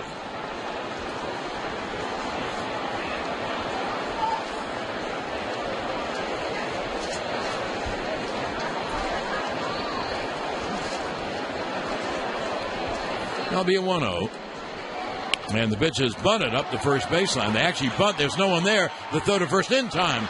Castro just got there. So the sack is 1-4. And it works, and that puts Bradley at second base into scoring position. Not a bad bunt. Everybody came in. It was high. That's the kind of pitch that you want to bunt. You can get on top of it. You can see it. It's below the letters. And almost beat it out. Just one step. Castro got over just in time.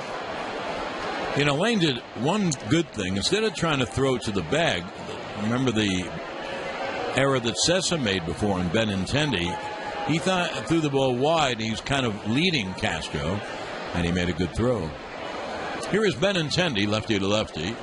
Base hit would tie the game. The Yankees have a 4-3 lead, and Boston has the tying run, a very speedy run of Bradley at second with 1 man out.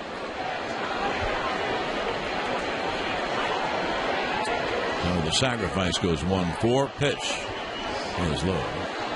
Now, one thing, it tells you what John Farrell thinks of Benintendi. He has people on the bench. In fact, he has a right-hand hitting left fielder who really is a good hitter against lefties. Our old friend Chris Young.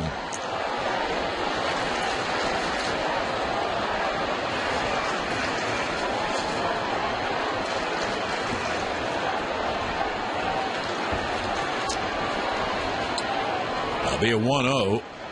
Benintendi has flied out and reached when he hit a dribble up the first baseline, and Sess had to throw it away. Pitches outside. Here's the in-game box score brought to you by RSM. Experience the power of being understood. For Boston, 3 runs, 7 hits, no errors. And for the Yanks, 4 runs, 9 hits, and 1 error. And it is kind of interesting because Benintendi is 4 for 20. That's 200 against lefties, and he's hitting .348 against right-handers.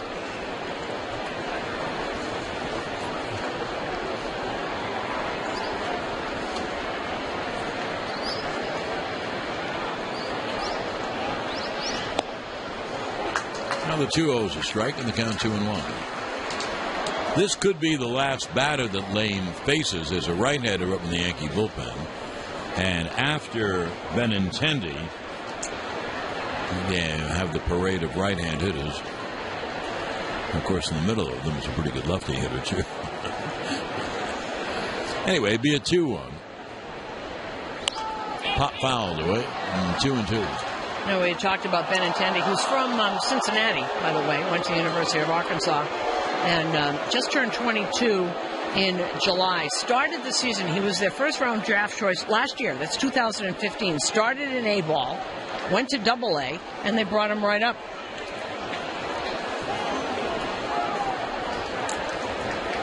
He is actually a center fielder, but they have a center fielder, so they moved him to left. He played 2 weeks at Portland in left field and was called up to the major leagues.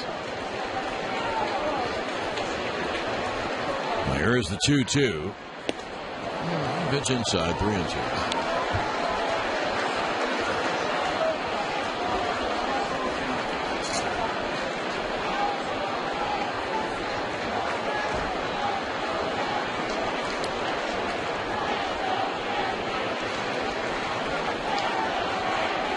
Blake Parker still up for the Yanks.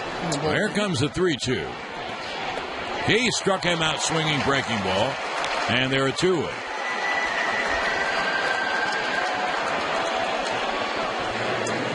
And that'll bring up Dustin Pedroia.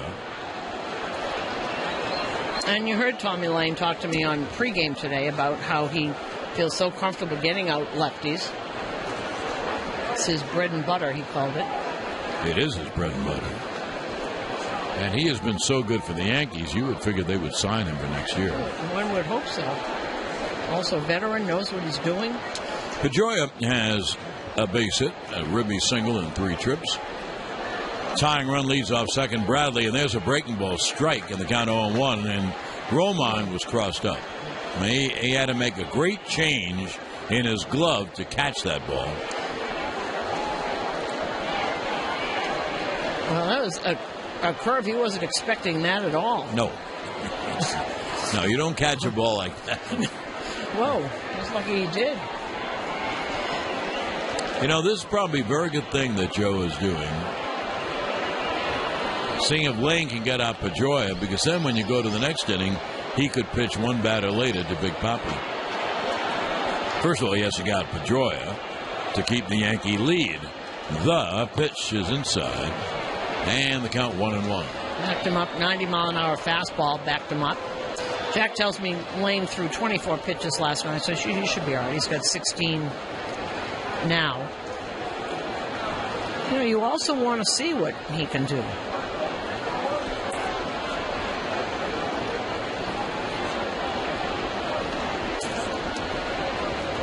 Pedroia hits a ground ball fair over first down the right field line to tie the game. Bradley rounds third. He scores. It's a base hit and an RBI for Pedroia. And the ball game is tied at 4. That takes the win away from Sessa. And here is Girardi.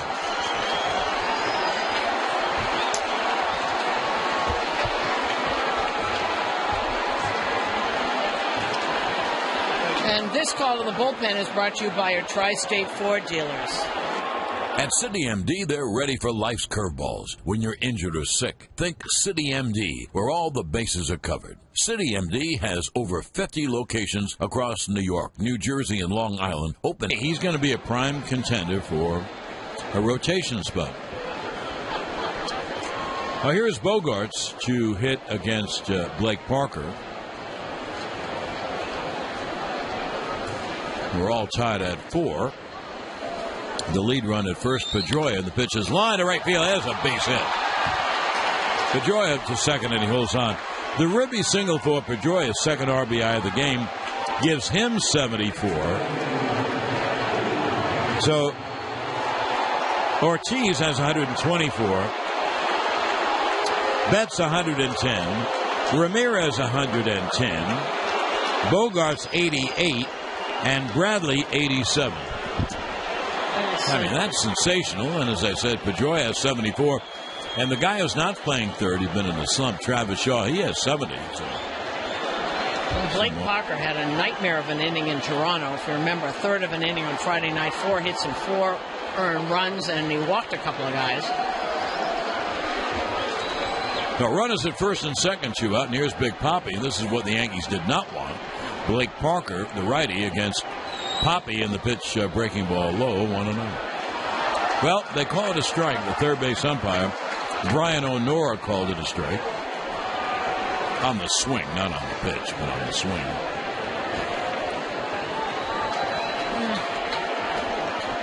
Pedroia off second, and Bogarts off first with 2 out. Ortiz has a 7-game hitting streak going.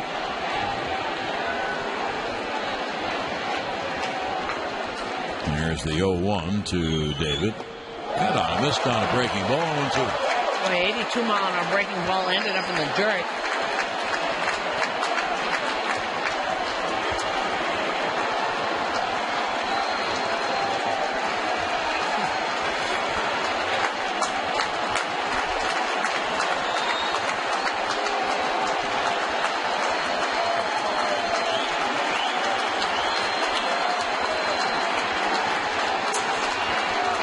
Here's Parker's 0-2.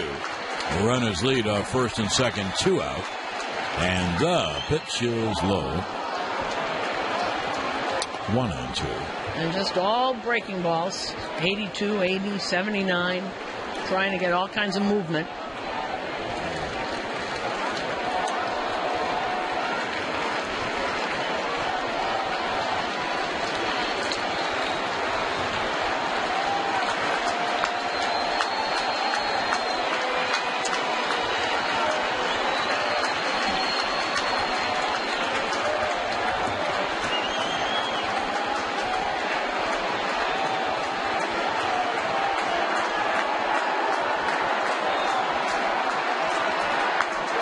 Now, Parker is set. Runners lead off first and second, 2 out. It'll be a 1-2. And the right-hander deals. Grounded foul at home plate. And the count holds at 1-2. You know, looking up at the scoreboard, Baltimore is losing 5-1 in the 7th. Detroit is winning 6-0 in the 7th. They're playing Cleveland. Earlier, Seattle leads Houston 4-2 in the 4th. If those scores hold, Toronto has the number 1 wild card, and the second wild card, well, then Baltimore would lead both Detroit and Seattle by 1 game with another 5 games to go. That would be some race.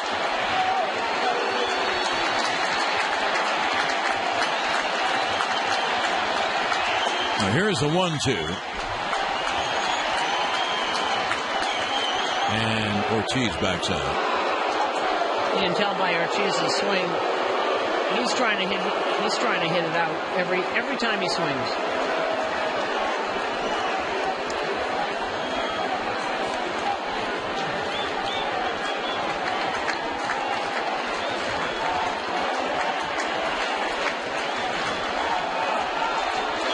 Here's the 1-2.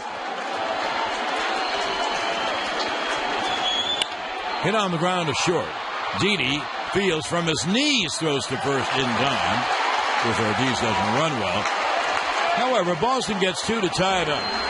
The home run by Holt and, by Hill, hitting for Holt, and the ribby single by Pedroia. So 2 runs on 4 hits and 2 left. Now, the end of 6.5 innings of play. And the Yankees 4, Boston 4. On the WFAN New York Yankees radio network, driven by Jeep. Listen up, baseball fans, and listen to your craving. The one telling you to pick up some delicious Greats cakes like Devil Dogs, Ring Dings, Yodels, coffee cakes, and fruit pies. Listen to your craving and swing by your local ShopRite to pick up a box of your favorite Greats cakes today. So it's you versus a Sunday drive through New Jersey. All those confusing signs, roundabouts, and jug handles. No match for your Ford Edge. It has available voice-activated sync with optional navigation, which helps. And when you gotta make a move, Edge looks out for you with the available blind spot information system. Ford Edge. Yeah, that's the total package. Go to tristateford.com or visit your local Ford dealer today. Now lease a 2016 Edge SE all-wheel drive for just $199 a month for 24 months. Taxes, title, and license fees extra. Not all buyers will qualify for Ford Red Carpet Lease. $3,743 due at signing is after $1,000 cash back, $1,000 SUV season bonus cash, plus $1,000 Conquest cash. Available to current lessees of competitive vehicles with proof of ownership. Offer subject to change. Payments may vary. Dealer determines price. Residency restrictions apply. Take new retail delivery from dealer stock by October 3rd. See dealer for details or call 1-888-556-FORD. Hear that? Of course not, because a dead car battery. Someone's going to hit it out or so. Here's Austin Romine. He's 1 for 2. He scored a run. Price has a very low pitch count. And he deals a strike. That was his 78th pitch. And he's a guy who can throw 120 pitches. So he, if they want him to, he has a long way to go.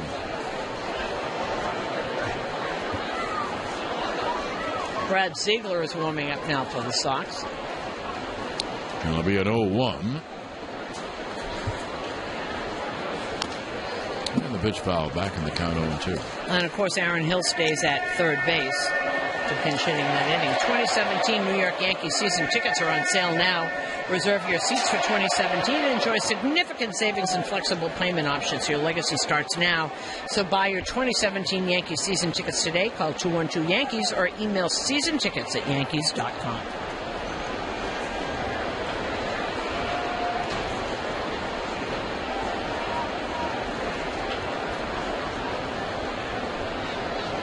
That'll be an 0-2 to Romine. And Price deals. And pitch low. And the count 1-2. Romine, Austin, but then the top of the order, Brett Gardner. So 8-9-1 for the Yankees here in the 7th inning. Yankees have had leads of 3-0 and 4-2. Now it's all tied. Pitch is low. And the count 2-2.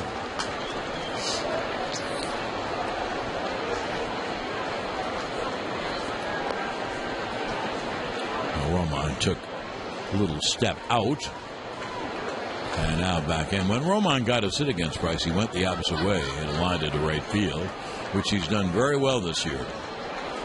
Here's a 2-2. Swung on, grounded foul off of third. Let's take 10-second station ID on the WFAN New York Yankees radio network, driven by Jeep. Middle 7, Mets lead the Marlins 4-1. Preseason hockey, the Rangers have a 4-2 lead on the Islanders in the third. Steve Summers follows the Yankees on WFAN New York. John Sterling, Susan Waldman at Yankee Stadium, bottom of the 7th. The leadoff hitter is Romine with a count of 2-2. The ball game is all tied at 4.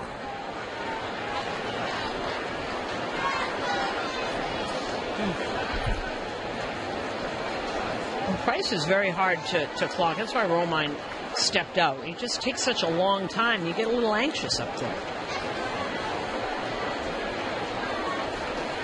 Here's the 2-2 to Austin. Lined hard. There's a base hit to left field toward the line. Romine will make the turn and hold on. Benintendi got there and fired in. Dumped a leadoff base hit for Romine, his second hit of the game.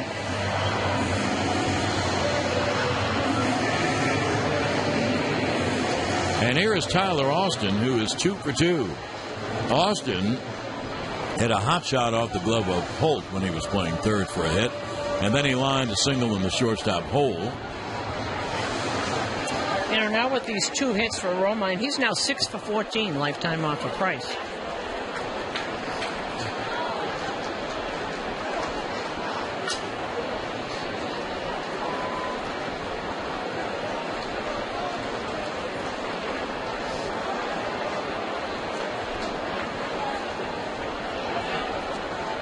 Left-hander at the belt and pitched to Austin. Swung on and popped up foul off first down the right field line. Ramirez can't get there and lands untouched and then kicked into the seats.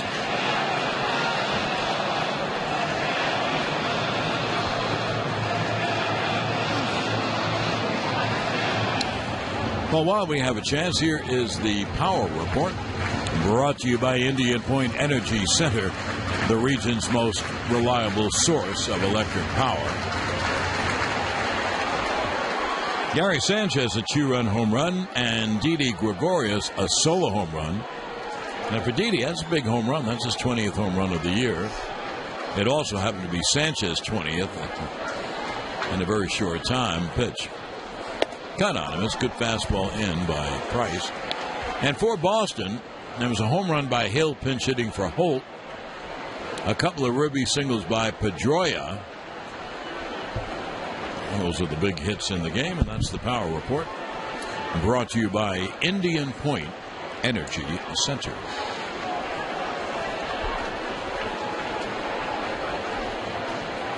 Here's the 0-2 to Austin. Swung on, hit in the air to right. That ball is high. It is far. It is gone. Tyler Austin having a big night. Austin powers one in the right field seats. Yeah, baby. And the Yankees take a 6-4 lead. Now, this is what you like to see for even Joe Girardi's applying that. This is what you love to see about a guy named like Tyler Austin. Comes up here, immediately hits a home run his first time up, goes into a terrible slump. He works very hard, and they've been talking to him about not trying to pull everything. That's how he got in trouble in the minor leagues. And he takes that outside fastball and just goes the opposite field with it. He's strong enough to do that, to use that those right field stands, and that's what he did. That is a true inside-out swing. I love it. And if he can do that, he can hit a lot of homers in this ballpark. You know, right field is so chummy. Little inside-out swing, and he powered it into the right field seats. Here's Gardner, and he cuts and misses. For Austin, his 4th home run. He now has 9 RBIs. So the Yankees again regain the lead, 6-4. And with that 6 runs, the day after the Yankees score 6 or more runs, you get 50% off the regular price of all Papa John's pizza, including Papa John's new pan pizza, when you use promo code Yankee6 at papajohns.com. Papa John's, the official pizza of the New York Yankees. 0-1 to Gardner. And there's a strike in the count, 0-2. There's no one warming up in the bullpen, so you know that Mr. Parker is going to start the 8th inning. And we figure that Clippard, who didn't pitch last night, would be the guy to close. And Dylan Betances having his own problems. Warren also pitched last night. That's what we figure. Joe could have a different plan in mind and may not have told us. Boy, this night is showing me something about Tyler Austin. Now, how long did he sit on the bench? He had sat on the bench for quite a while. Sure has. Here's the 0-2 to Gardner. Swung on, in on the ground, up the middle, base hit. Bradley cuts toward right center to cut it up and fire back in. So the Yankees in the inning, single Romine, home run Austin, and single Gardner. And here is Ellsbury. Now, Pedroia going in and talking to David Price. Ziegler's been throwing. I don't know whether Farrell's just standing there. They're going to let him pitch. But this is... He's given up a lot of hits, Susan. That's 12 hits that Price has given up. Ellsbury has 2 of them.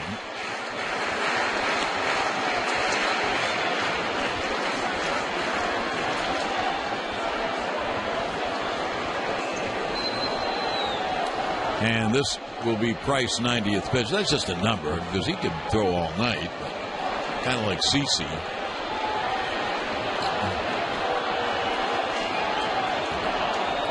I would wonder why he's still in the game right now. Line drive caught. It was a humpback liner caught by Bogarts at short. I think he was in just because the lefties were up, Gardner and Ellsbury, and now Boston will go to the bullpen with Sanchez coming up. And this call to the bullpen is brought to you by Geico. 15 minutes could save you 15% or more on your car insurance. On the road, confidence is of the utmost importance, but it comes in different forms. And grounded into a double play. And Gardner leads off first and draws a throw. Ziegler, 26 innings, 1-3, 1.38 ERA, 9 walks, 31 strikeouts. He did very well, except when Kimbrel went down and they tried him as a closer. But in the 7th setup innings, he's been awfully good. And in 65 games altogether with Arizona and Boston. Ground ball foul outside of third.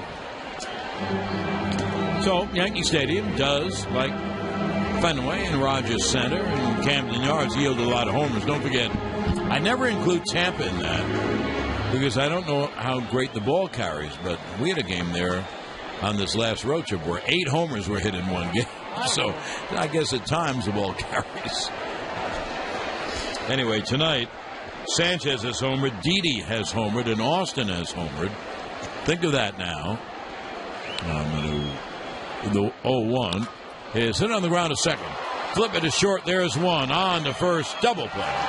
4-6-3. What I was going to say is think of the 3 guys. Didi, Sanchez, Austin. All the young Yankees. All the baby bombers. Now Sanchez hits you a 4-6-3. And the Yankees settle for it. 1019 FM, WFAN, New York. Oh, the right-handed Blake Parker deals a strike to Mookie Betts. The next 3 hitters are up all right-handed: Betts, Ramirez, and Hill. Remember, Hill pinch hit for Holt, actually homered. So the Yankees have a 2-run lead with 6 outs to go. And it'll be an 0-1 from Parker to Betts. And the pitch is low. Scoreboard update powered by Lynx Grills, the official grill of the New York Yankees. Now let's see what's cooking around the league. In Toronto, go to the top of the 9th. Toronto holding a 5-1 lead over Baltimore. Josh Donaldson and Ezekiel Carrera have both homered. Detroit winning big over Cleveland, 9-0, top of the 8th. They're in Detroit. There's the 1-1. There's a strike, breaking ball strike, 1-2. And in Houston, Seattle has a 4-2 lead over Houston, bottom of the 5th. And in the National League, 4-1 Mets over Miami. They are in the top of the 8th. Jay Bruce and Yoenis Cespedes have both homered. Now here's Parker's 1-2 to Mookie, 0-3, but has an RBI and a ground ball pitch. Is a ground ball to second. Castro will flip to first, 1 away. It's raining in Atlanta, but Philly has a 6-1 lead in the top of the 5th. And in St. Louis, Cincinnati once again, they are leading St. Louis 2-1, bottom of the 4th. Robert Stevenson for Cincinnati, Adam Wainwright for St. Louis. Have we ever found out if he has a middle name of Lewis? My guess is he doesn't, but wouldn't it be interesting if he did? Yeah. I would treasure that. Wow, that was good. Here is Ramirez. He's 0-3. Let me give you the price numbers.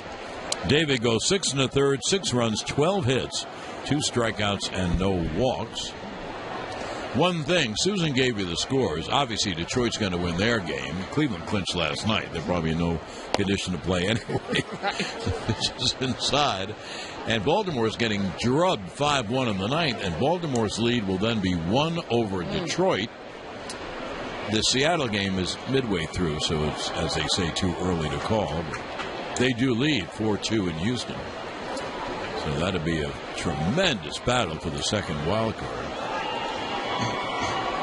Now here's the 1-0 to Ramirez. And there's a strike at the knees. The 8th inning sponsored by Tri-State Ford, inviting you to test drive a new Ford. See why they're the total package at your local Ford dealer now, or visit us at tristateford.com.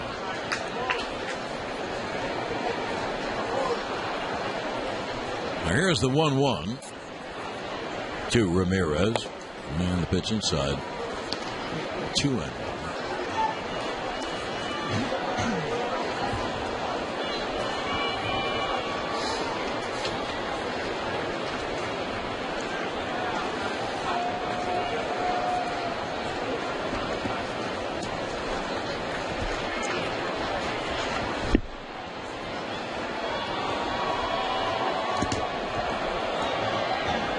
Now the 2-1 to Hanley. And the pitch foul. First base out of home plate, out of play. 2-2.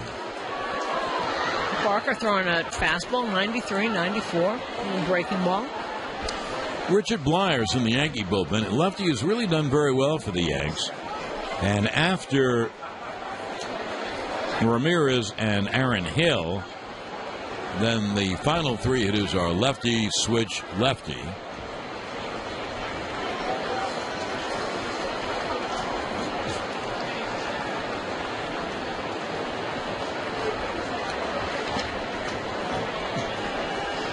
Now here's the 2-2 to Ramirez.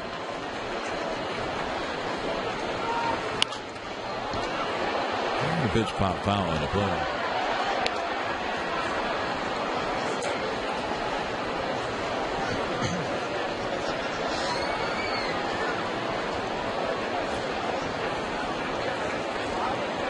There'll be a 2-2 to the right-hand hitter. Yankees with a 6-4 lead on 3 home runs tonight. 2 2-run home runs by Sanchez and Austin, and a solo shot by Didi.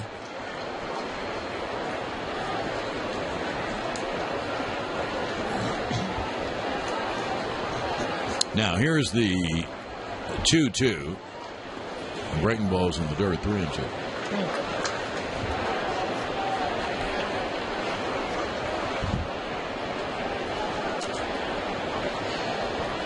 And that Toronto-Baltimore game is in the 9th inning, so we'll get a final on that soon, I would think. Well, Baltimore has 2 runners on and nobody out, and Gibbons just brought in Osuna.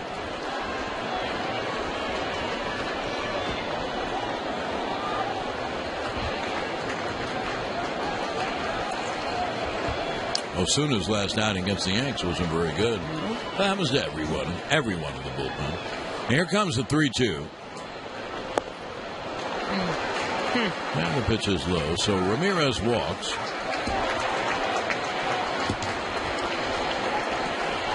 And that is just the second walk by Yankee pitching. And here's Aaron Hill. Now, Hill is being called back as they bring up their platoon of third basemen. The lefty Holt, the righty Hill, and the lefty Shaw. So, good platoon. And here comes Travis Shaw, and he's the tying run. Now, does Joe counter here? I bet he does. Is he coming up the stairs? Here he comes. No, he's standing on the top step. So they announced him. He's going to let him. No, here he comes.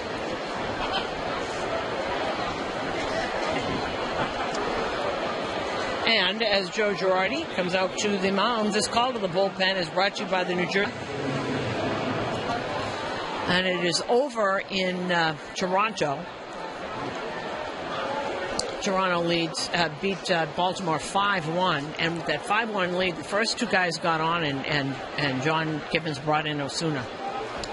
Now here's Chris Young to hit for Shaw, who was hitting for Hill, if you follow me. You can do that with the hitter. You can't do it with the pitcher. Blyer has to face one man. So here's the right-hand hitter Young as the tying run, and the pitch is low. So cross off Shaw, who never actually got in the game. He was announced, though. And here is CY. 1 on, 1 out pitch. Breaking ball strike. You know, Blyer really has done a good job for the Yankees. I know that is the precursor for someone hitting the ball 500 feet. But he has thrown 19 innings for the Yanks in relief. And his ERA is 2.33, so he's done a pretty good job. The 1-1. Swung on, grounded to third. Headley feeds Castro on to first, not in time. So they get the lead man, a 5-4 force. Young safe at first.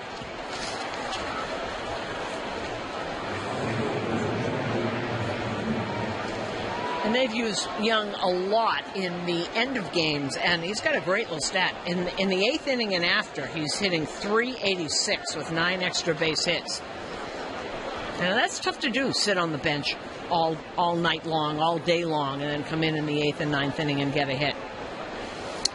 Well, here now, Blyer will face a lefty, Jackie Bradley Jr., who has flat out walked and single. He's the tying run. With Young at first, pitch is outside through a fastball, 1-0.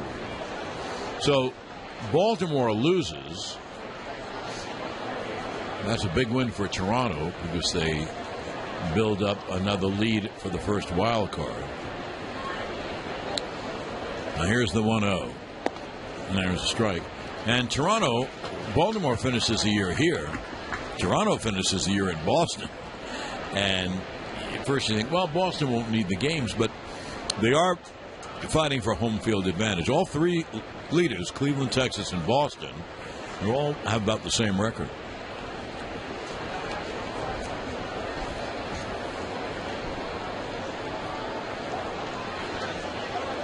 Detroit is going to win their game. They lead 9-0 in the 8th. I wonder who actually played for Cleveland after they clinched last night. 1-1. Fastball strike, 1-2.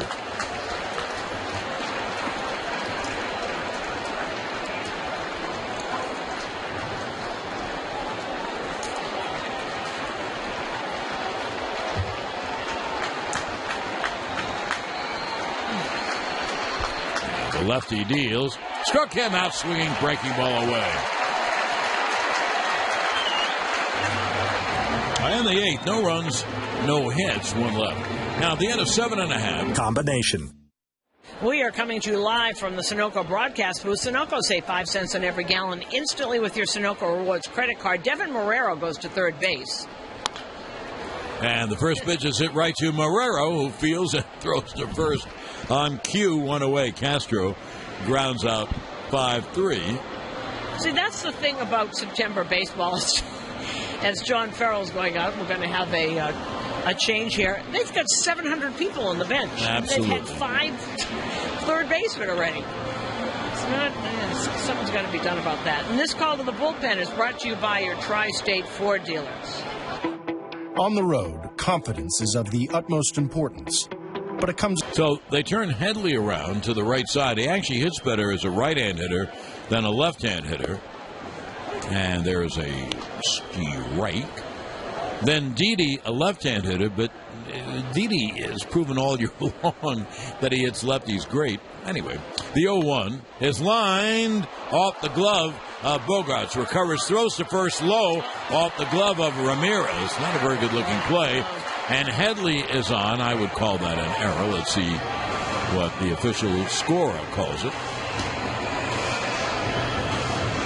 But I think Bogarts just slipped. The ball went out of his glove and then tried to get it over there, and it went on and bounced off of Ramirez's glove. So they call it an E6. And now here's Didi. Here's what he did against Price. He singled, then hit a line drive caught by Ramirez at first, and then he homered. So we don't have to tell you. He's been hitting lefties all year long. So here is Ross to Didi, and the pitch is lined to left field. It's a base hit. Now the Yankees have 2 on and 1 out. Nice inside-out swing by Didi. And here comes Hicks. Let's see what Didi is doing now. I don't look at it all the time. I look at it every now and then. So here is a now and then. He's hitting .312 against lefties. And I would say today is a pretty good. The only out he made was a line drive to first. Well, it wasn't very long ago where I remember when they got Didi Gregorius. Well, he can't hit lefties, and he's not a good shortstop. They were wrong. Well, I think the problem is, I think a lot of times when people are very young and have truncated at bats and are shifted up and down, you do have to let people grow up and mature. Not everybody, comes up at 21 and is Derek Jeter. Or Gary Sanchez. The pitch to Hicks is high. 10-second station ID. Now the WFAN New York Yankees radio network driven by Jeep. Jay Bruce and Yoenis Cespedes have each hit their 31st home run. Mets lead the Marlins 9-1, middle 8. Steve Summers follows the Yankees on WFAN and WFAN-FM, New York. 1-0. Swung on and line to left. Right there is Benintendi. He makes the catch. Runners go back to second and first from whence they came. John Sterling, Susan Walvin, Yankee Stadium. Yanks have A 6-4 lead. We're in the bottom of the 8th. Here's Romine against the lefty Ross with 2 on and 2 out. And Tyler Clippard is warming up in the Yankee pen, so he'll come in the top of the 9th inning.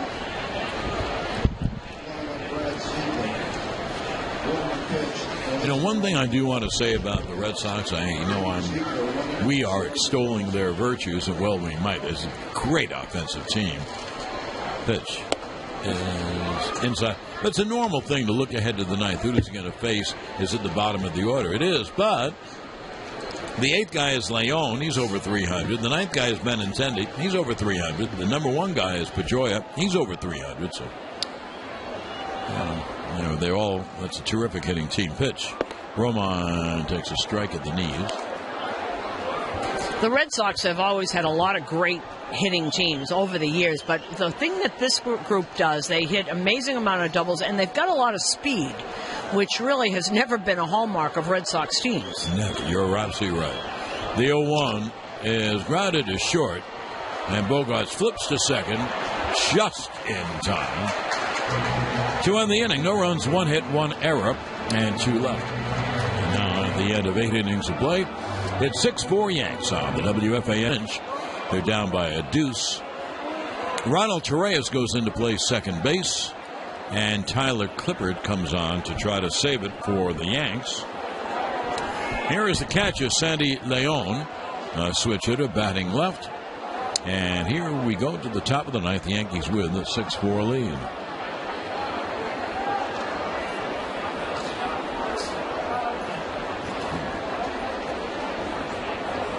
Clippard deals to Leon, pitches low, 1-0.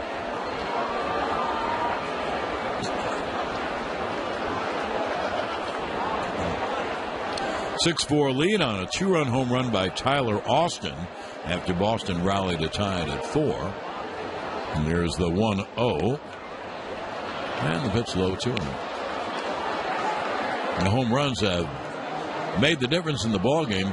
Sanchez hit a 2-run home run, Didi a solo home run, and Austin a 2-run home run, so that's 5 with the Yankees' 6 runs.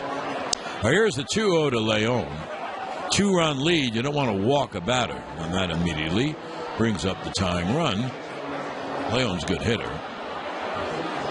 Clippard will deal 2-0. And there's a strike at the knees.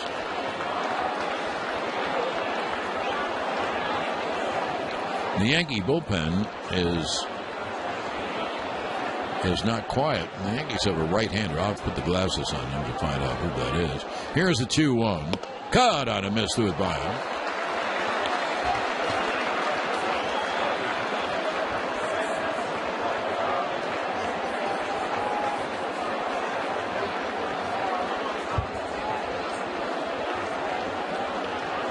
That'll be a 2-2. 3 infielders on the right side against Leon. Pitch foul, third base side of home plate, out of play.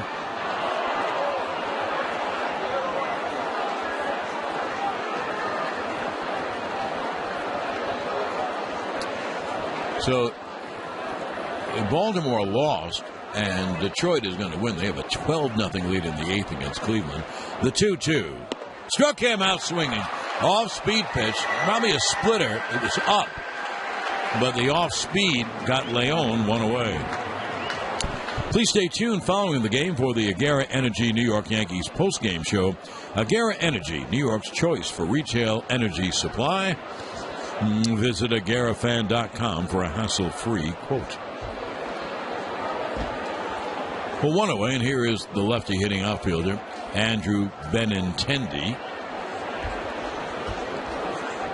And Clipper deals outside on the count 1-0.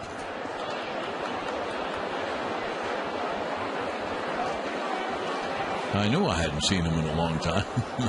Anthony Swarzak is up in the Yankee bullpen.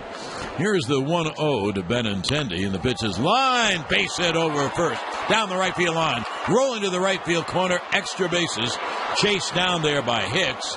Benintendi stops at second. So Boston now sends up the tying run in Pedroia. Then the tying run in Bogarts. And dare I say, if anyone gets on, they'd have to face Big Papi. So, Clifford working on the save and the win for the Yankees, and Workman Circle Multi-Care Center sponsors this Yankee save opportunity for quality care close to home. Choose Workman Circle Multi-Care Center. Benintendi, second hit of the night. Now here's Pedroia, who is 2 for 4. He has 2 ribby singles. A right-hand hitter. And Clipper deals, slider outside, 1-0. The reason I gave you those 2 scores, that Detroit, once the third out is established, would be 1 game back of Baltimore for the second wild card. Seattle leads Houston 4-3. They also be 1 back if they win, but that's only in the 6th inning in Houston. Pitch. Another slider outside, 2-0. One thing I will say, the Yankees have used their number 1 lefty, Tommy Lane. They've used their number 2 lefty, Richard Blyer. And so if Papi comes up, Swarzak, I think, was just taking something in the mid. He has sat down. So this game is a long way from being over. It'll be a 2-0 to Pedroia. And the pitch is popped up foul down the right field line, but it's going to disappear into the crowd. And the count 2-1.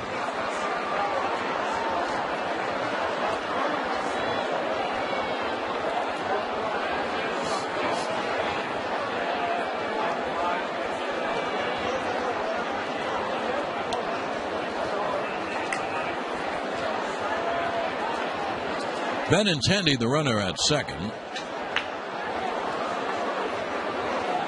With 1 man out, top of the ninth. The Yankees leading by 2. It'll be a 2-1 to Pedroia.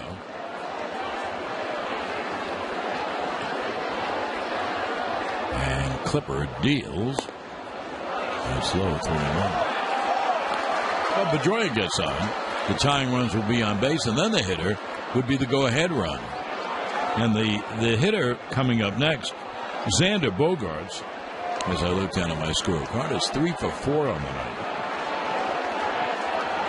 Anyway, you know this about the Yankees. They don't do it. If they do it, they don't do it easy. And it's a battle. Here's the 3-1 to Pedroia. Fouled off. He grounded it foul behind home plate. 3-2.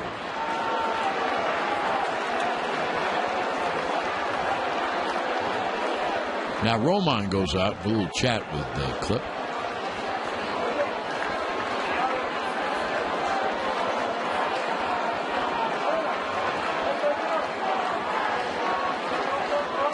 There's a runner at second, 1 man out, top of the ninth. Yankees clinging to a 6-4 lead. It'll be a 3-2 to Pedroia. And Clifford is ready to go. Here's the payoff. High ball 4. The tying runs are on base, and the lead run is now in the batter's box in the personage of Xander Bogaerts.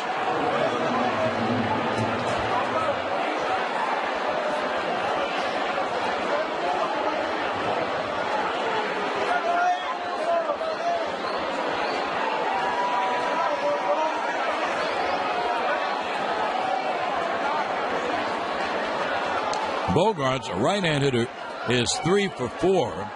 And unless he hits into a double play, you're going to see Big Papi next. Whoa. And I mean, whoa. Tying runs lead first and second, 1 out.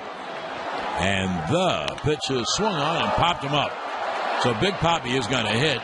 Infield fly rule call. Didi at short will make the catch anyway. And it comes down to Big Papi. How do you like that?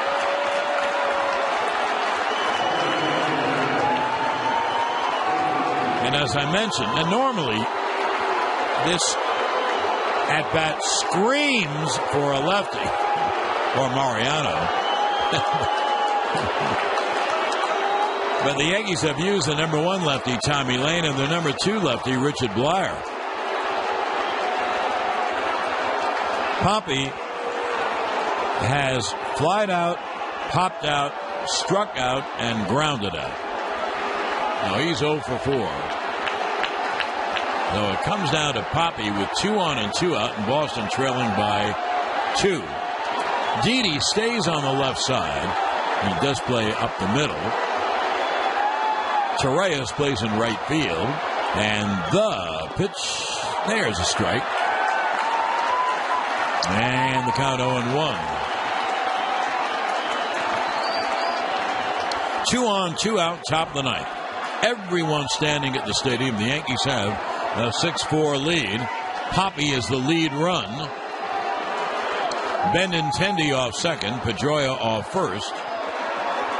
And Clippard will deal 0-1. And the pitch is low. The thing is, if it was a different team and you had a hitter like this, I know it's heresy, but you never put the winning run on. You might pitch around him. You can't do it here. Mookie Betts, a great hitter. He's up next. So it'll be a 1-1 to Ortiz. The runners lead first and second, 2 men out. And Clippard ready to deal. Caught on a miss. He missed a breaking ball down in the count 1-2.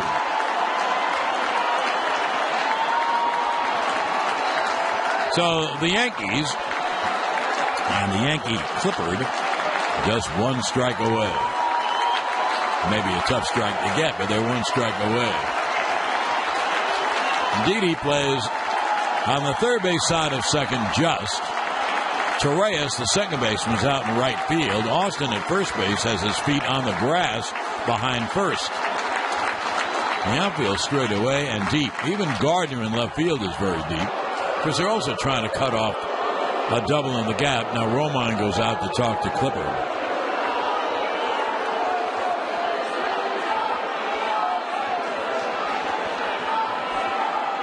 You want to throw the pitch. I don't know which pitch that is. You want to throw the pitch that he's least expecting. You throw a splitter. You throw a fastball up and in. You throw a breaking ball. Clippard has a good splitter. There'll be a 1-2 to Ortiz. And the right-hander deals high through a fastball. That was 93 up. And the count 2-2.